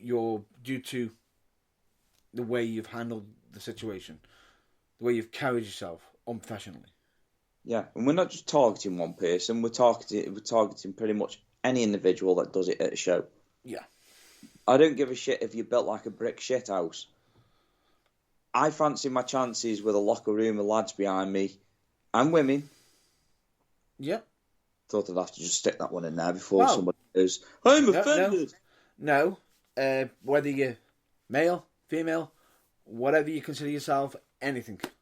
Doesn't matter. I've got no problem telling you to leave because I find you repulsive. And if you refuse, I've got no problem sticking my head around the curtain, just going, lads, time to break kayfabe because it's time to kick shit out of somebody. Yeah. In other words, drop the fucking hate. Just drop it. Anyway, let's move on because obviously... No, that's it. Drop the hate. I believe you were going to go on to a topic of things that you've watched, didn't you? Yeah, I was going to say, obviously I've not really been a fan of it when it first started because I wasn't a fan of the Bella twins, etc., etc. Mm-hmm. But I started watching it not long ago. Okay, I'm on I'm on like season 3. I started watching it.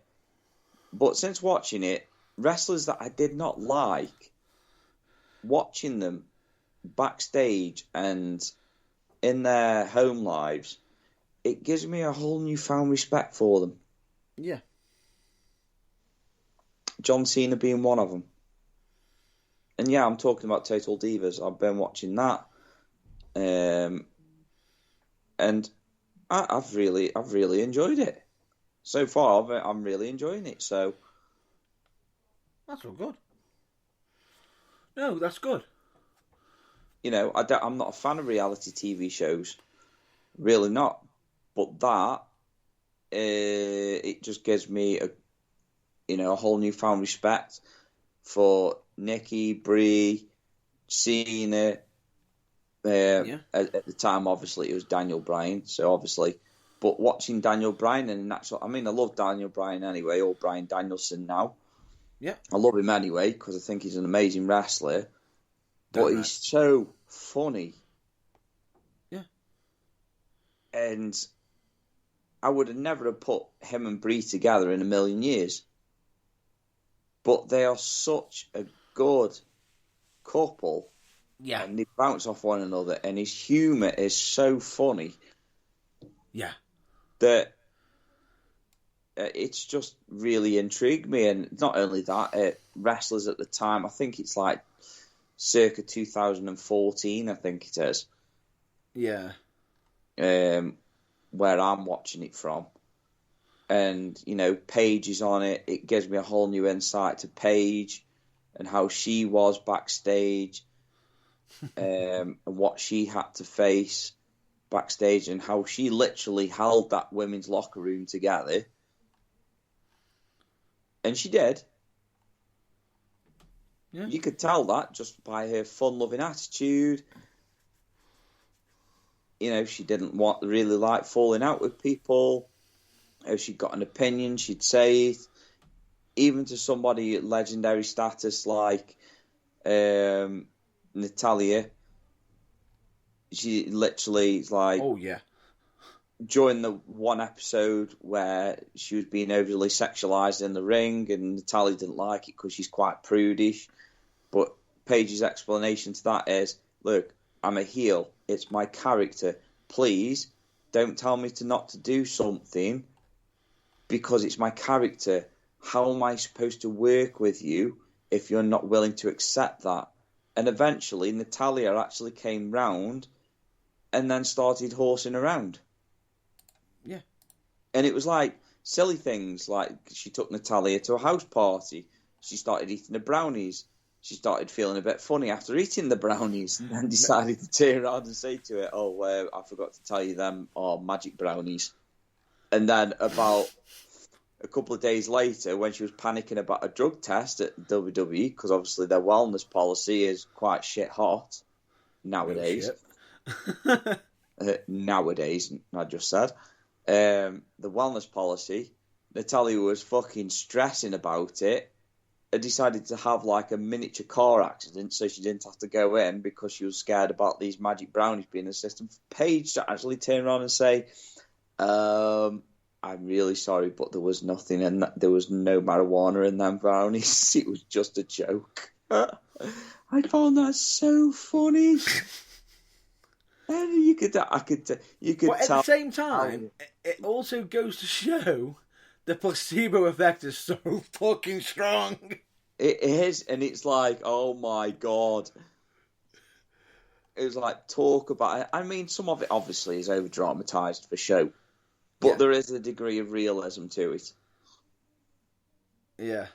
Obviously the whole couple of breakups that Cena and Nikki Bella had and stuff like that. The tension between them two and her wanting kids and marriage and stuff like that, and it's just it brings it back. You know what I mean? It brings it back down to a normal level where you've got the fun side of them being backstage, but also there is a degree of seriousness to it as well. Yeah.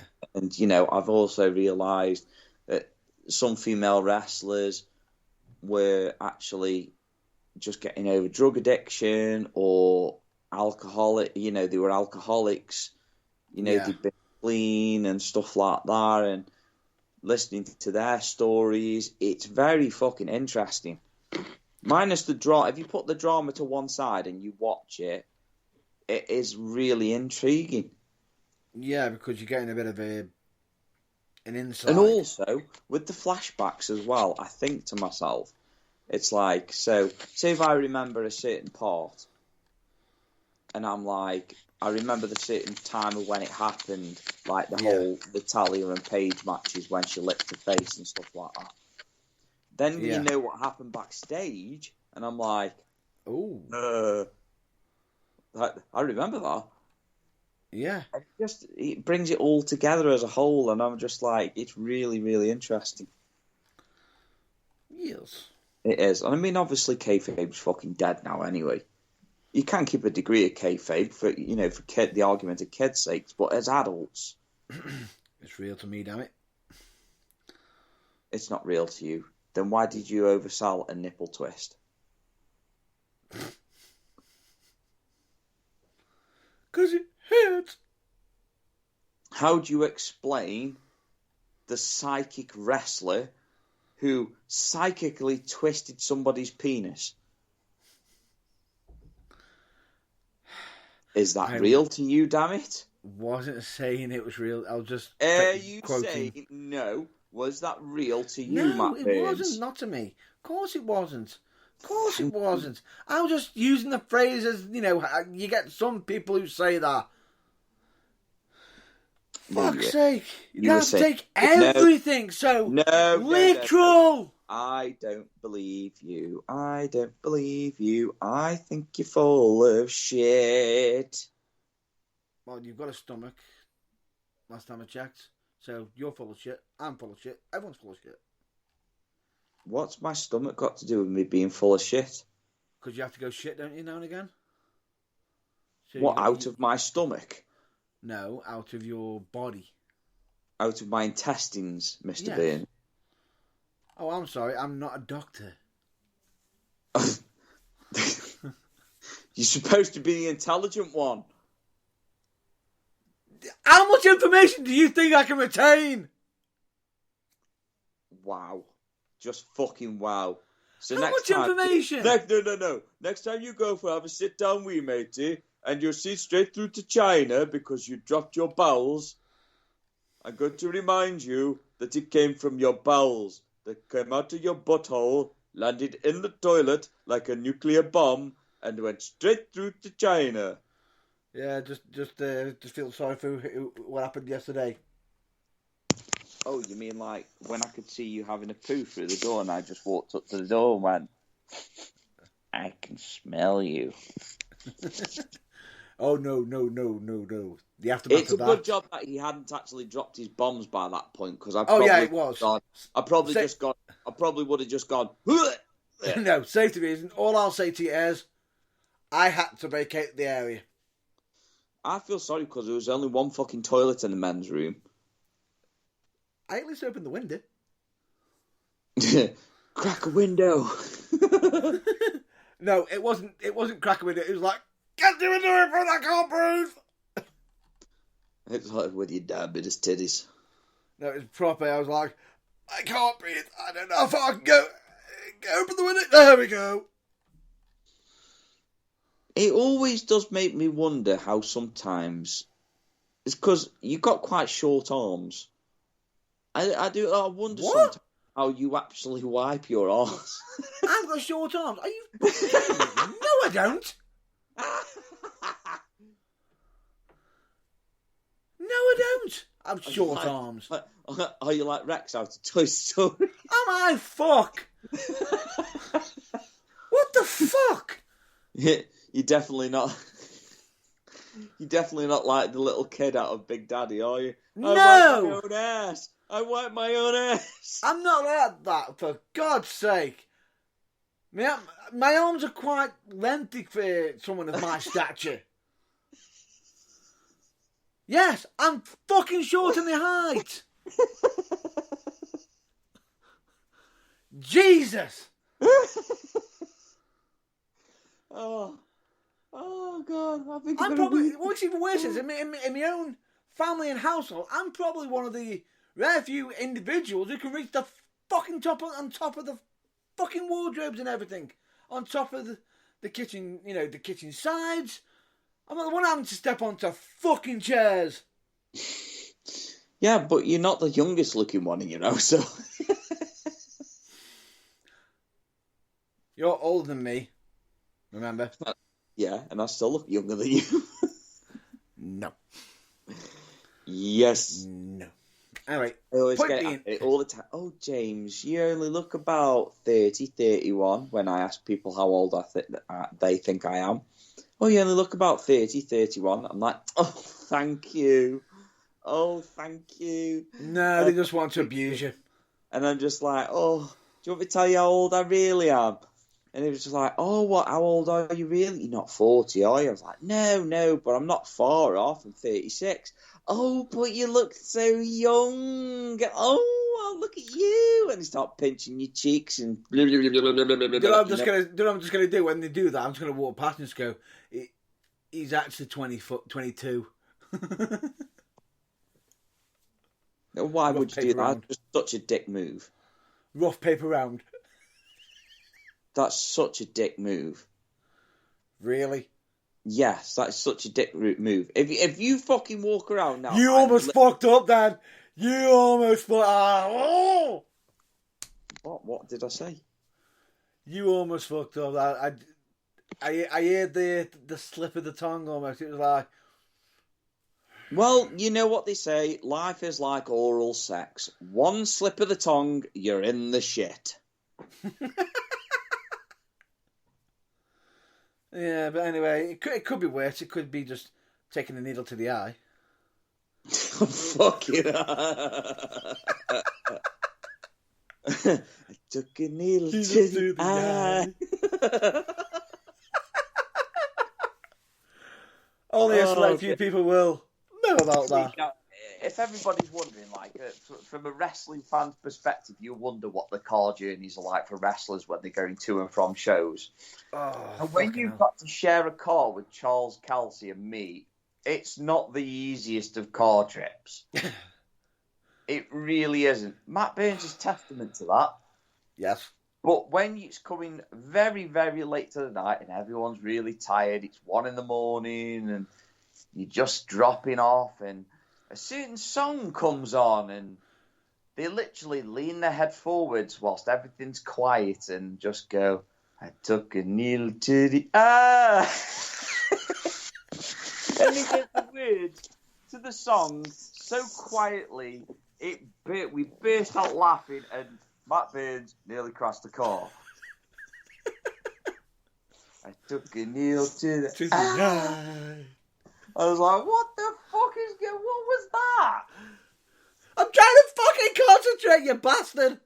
It's like it's foggy as well. He's like, oh, I'm trying to concentrate, matey. I can't concentrate when you're doing this to me, matey. I can't do it anymore, matey. What's going on, matey? Because of my diabetes. And it's like, diabetes, matey. Got diabetes. I've got to concentrate, matey. I've got my Steven Seagal glasses on, matey. I've got them on, matey. Oh, no. And then all he got is like, I took a needle to the eye. Oh, fucking hell. That makes that to crack me up. Honestly, it's just genius. Comedy gold. Yeah. It is. It could be worse. It could just be, you could be screaming at someone going, how do you like me now? Spiderweb. Yeah. Well, it's nice when you live rent-free in somebody's head, though, isn't it? Yeah, it is, just a little bit. And, just where you got somebody who you don't even think of at all, but they're thinking of you so much all the time. That they're having to spread their hate to individuals who aren't actually friends with them, but for friends with you. It's like, it goes to show how much they've got fuck all in their lives that they have to think about you all the time. Yeah, it makes me wonder, how did HPW go yesterday? I don't know. No idea. We'll have to try and check in. We'll check in on that. As we always say, check out your local promotions. Promotions.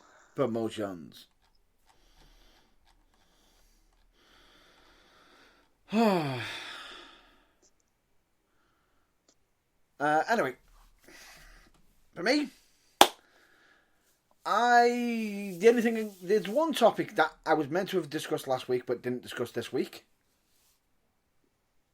What's that? Henry Cavill. Oh yeah, you wanted to talk about The Witcher. Toss a coin to your Witcher. Unfortunately, it just won't be the right bloke now. I don't know how they're going to do it.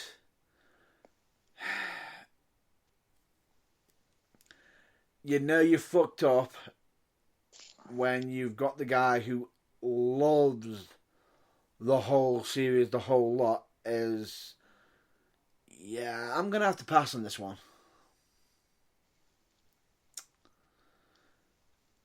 Yeah, you've just not just lost a great actor for that one character. You just lost the great actor who knows all the fucking lore.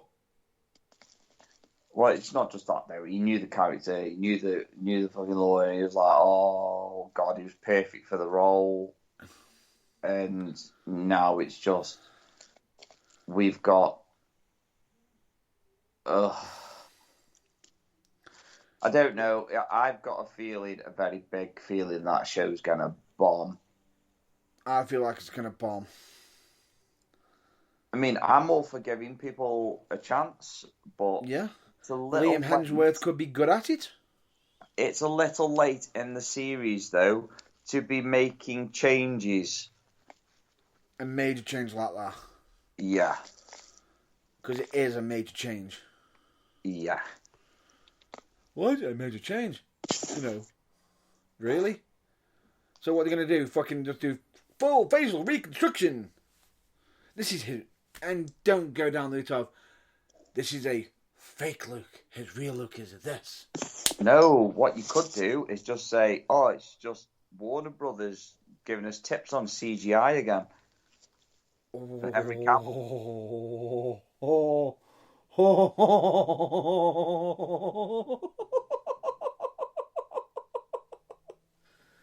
Just don't mention the mustache.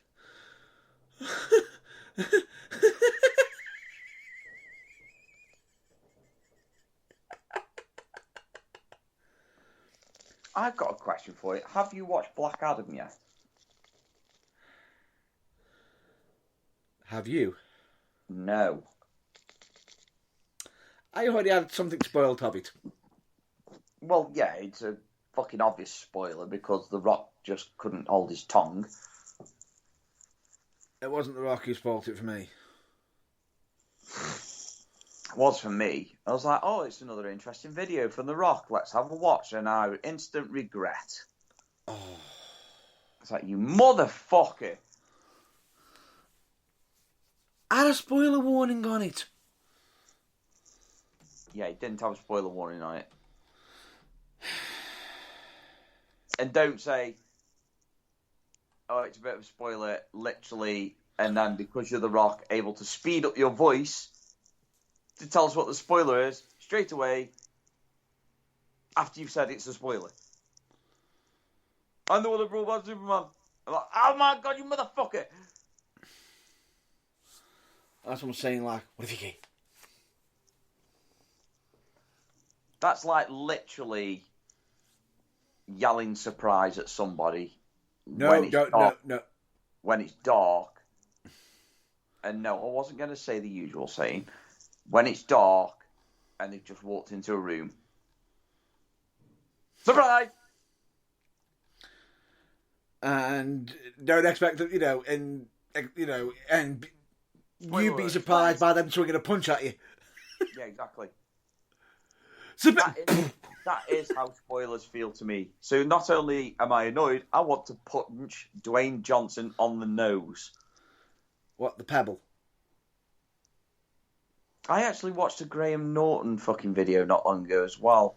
Or was it Graham Norton, or was it Jonathan Ross? I think it was Jonathan Ross. No, Graham Norton. No, there was another one. I think it was Jonathan Ross. It was an old one. When they were saying that somebody said that the back of the Rock's head coincidentally looks like a tip of a penis. Oh, no, that was Jonathan Ross. Yeah, that was Jonathan Ross. Yeah, definitely. It couldn't be as funny as the other meme that someone turned around and says. You know, if someone wants the perfect gimmick to defeat The Rock, they just have to become the paper. Oh my god, that is so fucking lame.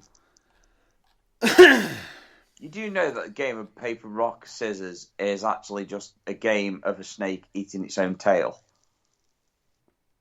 Ouroboros. That's what it says. It just... Did I just catch you off guard that I actually knew what the actual fucking name was of that? It did a little bit, yeah. Because, you know when you said to me about you can only contain so much information, but you couldn't remember where poo comes from, Go fuck yourself. How it's formed, but yet you can remember the real name for rock, paper, scissors. You are full of so much useless information. Yeah. It is unreal.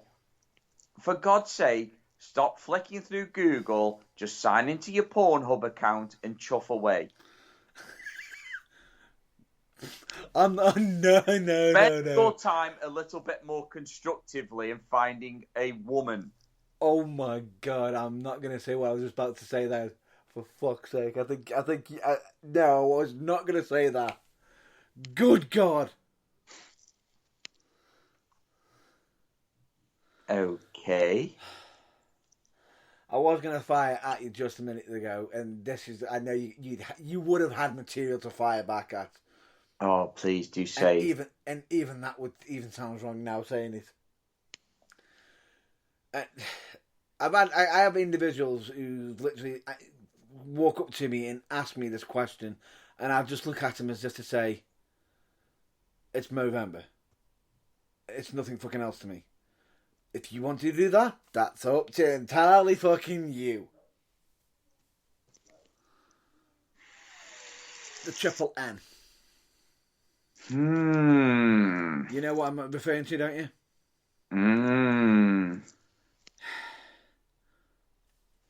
Fuck off. You want to torture yourselves like that? That's your choice.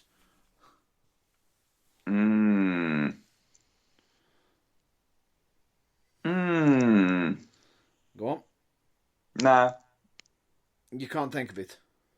No, I'm just not saying anything. Yeah. You know, if I fired that at you, In other words, you were just saving yourself the embarrassment. Yeah. Because I knew you would have actually had a gritty banter.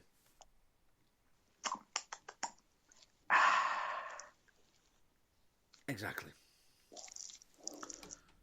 Well, matey, don't worry, because we all know that the world is your oyster.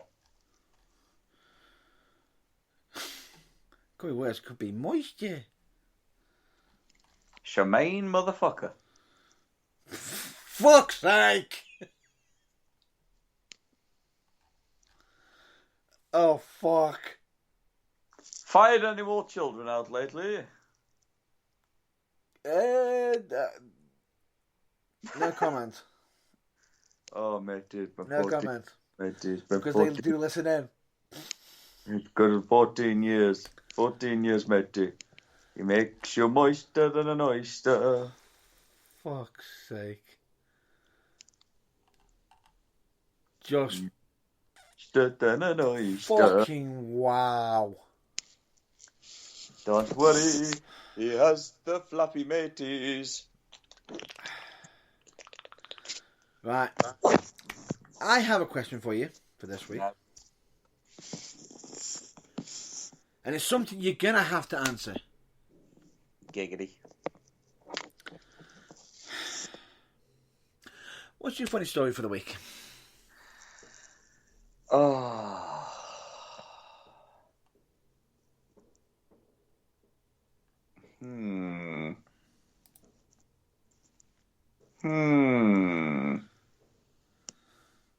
Oh, I don't know if I should say that one. Why? It's a bit grim. No. We don't want to go too grim. It's not like blood or anything like that. it is quite funny to people who have been in that state before because they will be quite understanding, I would imagine. Does it involve alcohol? Yes. Why do I feel like a lot of these stories that I've got in my head right now seem to involve alcohol? I don't know, because mainly that is when funny things happen, is when we think that we are invincible and then we touch the devil juice and it turns out to be our kryptonite. And yes. Talking geek now. Yes. And it is just, it's not okay. Yeah. Anyway, do you want to share with the group? And no, it's not an AA It's meeting. not, just not saying it's not a fucking AA meeting. Fucking hell, I'm not that bad. I think I was referring to myself in the old days. Oh God. Well, it's still, it's a bit of a lengthy story, but I'll try and cut it short. The floor's yours. Okay, so on a Sunday, just before the bank holiday Monday, my neighbour who lives across the road came across. We fired up the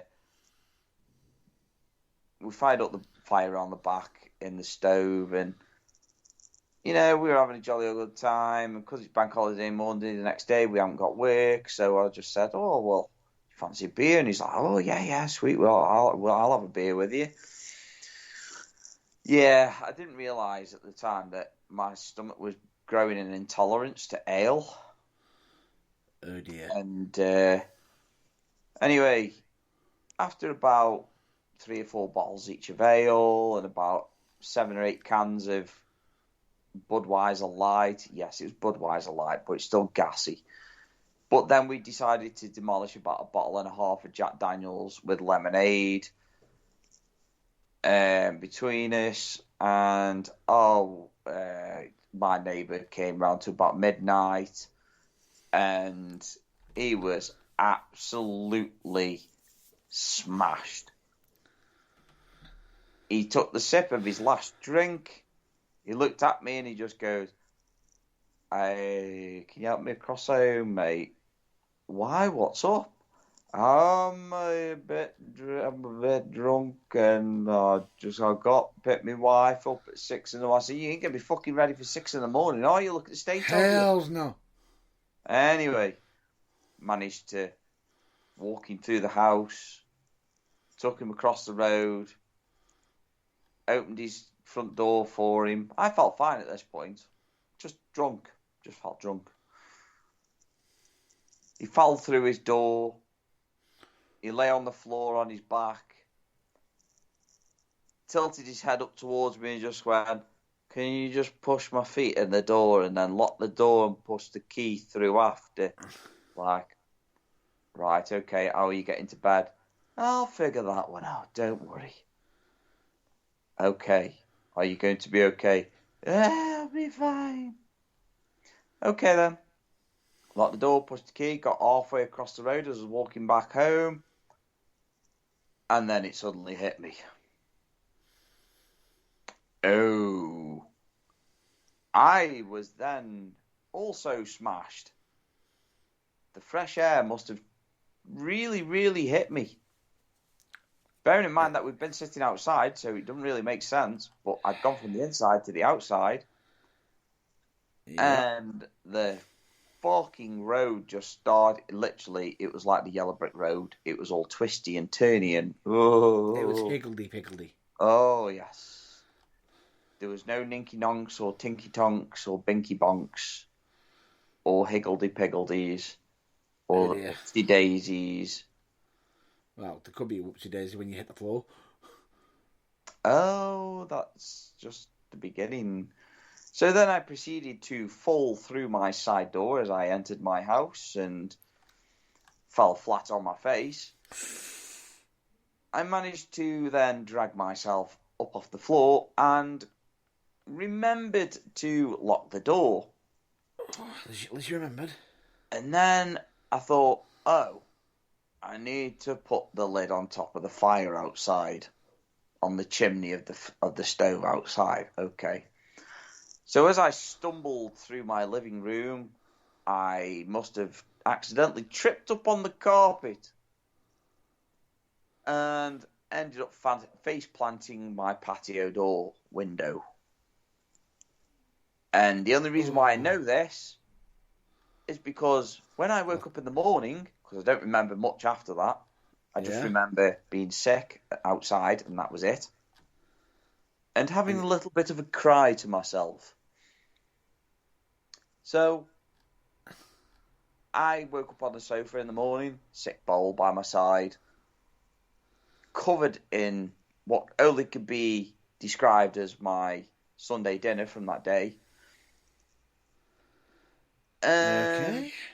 Yeah, I felt horrible. Oh, God. The bowl was empty, but I was covered, and I thought nothing of it, and I was like, oh, I need to move. I need to get a drink of water, but I needed a wee. So I went to the downstairs toilet to have a wee, and I stood into the downstairs toilet, and my feet got wet. I was like, what the hell is going on here? It's like, is the toilet leaking? Is it, what's happened? Toilet's not leaked. Yeah, it turned out the toilet didn't leak. What happened? Because I did have like a toilet mat that you have around the bottom of your toilet, and that was gone. I was like, I've been robbed. Somebody's robbed my toilet mat. What the fuck's going on? But I looked in the toilet, and there was a massive poo in the toilet as well. Oh dear. And remember from the prequel for Dumb and Dumber, the dad. Oh dear. There's shit everywhere. I had poo all around my toilet, and I don't know how. So not only were my feet wet, but I got poo in the toilet. And then I realised... I have a story to possibly tell you off air, never to be on air, because of other participants. I looked into the toilet, and I felt sick, so I flushed it, wiped it down. I was like, oh, right, okay. So then I decided to have another number 2 and another number 1. And I swear at some point there was a number 3 in there somewhere and a number 4. But I can't explain what it was. At least I just hope it was in one. It was more or less the case of where the fuck's my bath mat? Why is the floor so wet? And why was the poo all around my toilet? So then it's like, when you just start getting like flashbacks of what happened. I had a flashback of me actually sitting on the toilet how I was at that particular time. And I remember having a poo, but then I remember that my penis was not tucked between my legs. Oh no. So as I was having a number 2, my number 1 was also coming out, but not in the toilet. It was covered all over the floor. It could have been worse. It could have been a number 3. And if you listen to if you know a certain song, no. Well, let's just put it this way. It was like somebody had fired a super soaker in my downstairs toilet. Oh no. But then I was like, oh crap, I've got to clean this up. So I cleaned it all up, bleached it all down, washed it. I felt better for it. I didn't feel sick. But then I walked over to my bin to chuck some of the tissue paper away that, the kitchen towel that we used to clean round things because I couldn't find a cloth. Yeah. Went for put it in the bin. Where was my bath mat? Where was my toilet mat? It was in the fucking bin. Oh dear. I didn't remember doing this. Oh dear. And then I thought, oh God, I better go check on that fire, make sure it's gone out outside. Because obviously it's in a safe place. Don't worry, people. The fire was in a safe place. It was in like one of them steel stoves that's on the outside. It got a gate on it, and it was in the middle of my yard. So It couldn't set fire to anything, etc., etc. That part I was safe about. But then I saw it. I walked through to the living room, and there was a very vague imprint of my face smushed up against the glass. And then I was like, I had another flashback.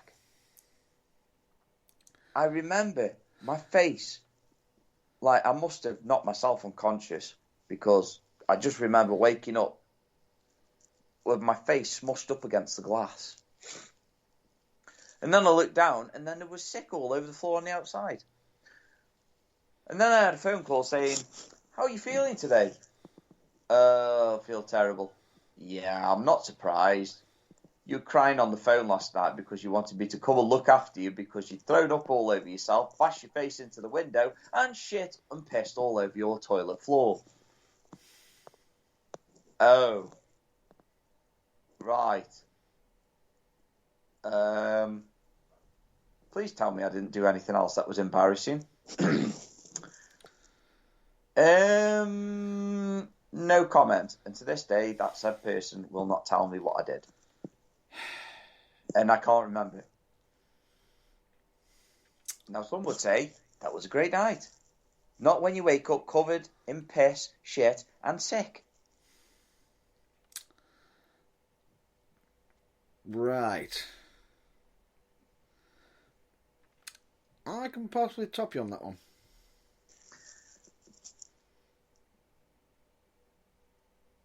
Well, considering It'll take a while. Considering this is supposed to be a short episode, you better make it fucking quick. I'm not going to be mentioning it. Don't worry. I'm not going to go there because believe me when I say this, that story is... Oh, boy. Let's just say this. A lot of us have been sworn to secrecy to... We don't talk about it. That's okay. You can mention it to me later. All I'll say to you is... One of them is... We don't talk about Blackpool. We don't talk about Blackpool. And the other one... I can't tell you the full story. I've only heard partly of what I did. From other people. Because inebriated is the understatement of the century.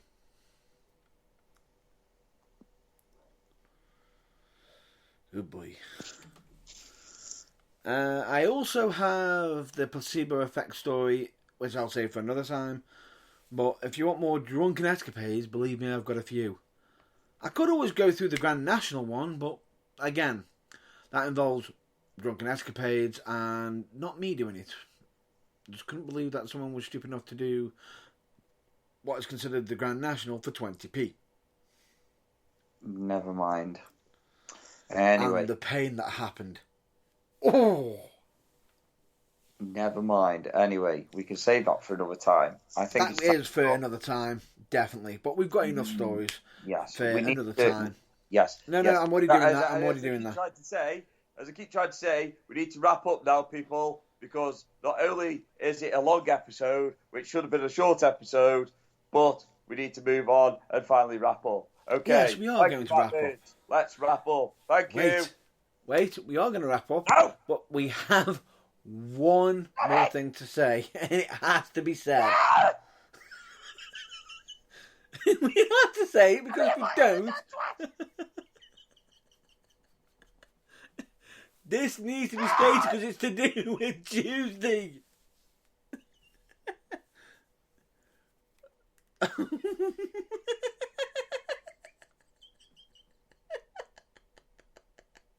You do know you're just prolonging it back. Right. This Tuesday is a special day for the Burning Truth. It certainly is. Yeah.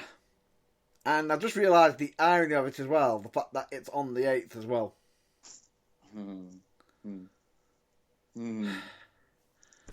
It's on the 8th, Tuesday the 8th. It is the 8th year anniversary of The Burning Truth.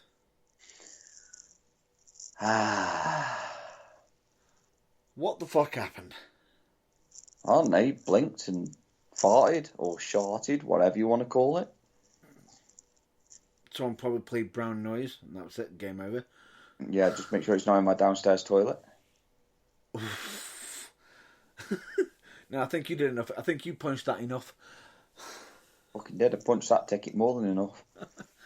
But yeah, we will be putting out a message across the social media, which will be an image celebrating that day. So if anybody wants to add any comments on there, or put out any, if you want to hear any certain funny stories from us, any more drunken escapades, or have any suggestions you want to hear from us, put it on there.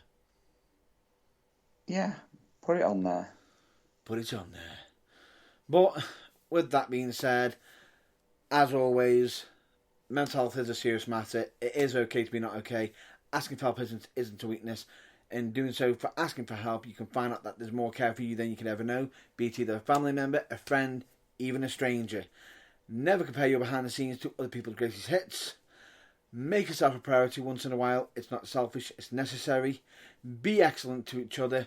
Of course, please, please, please, for fuck's sake, follow the number one rule in general life, which is, of course, don't be a dick. Yes, especially the ones that are absolutely narcissistic and wants to fuck a chihuahua. Chihuahua. And yes, that was me being blatantly in regards to somebody, but I don't know. I thought you were quite subtle. Just enough, was it? Yeah. Yeah, it could be worse. It could be a fucking wally. Oh wait, it's both. Is that enough for you?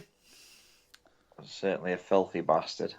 Oh, definitely, definitely. And, I had somebody sit there saying, can I go there? Yeah, you need to know this, this, and this. Yeah, I'm going to fuck off away from that wally. Yeah, exactly. Yeah, not a problem. So, with that being said, we hope you all stay well, stay safe. And until the next episode, we always recommend you check out your local wrestling promotions. I have, of course, been Matt Burns. And I have been very interesting. He is, of course, James Irvine, and it has been emotional. We'll hopefully catch you on the next episode of The Burning Truth. So until then, stay well, stay safe. Bye. Bye. Happiness.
Never mind that shit.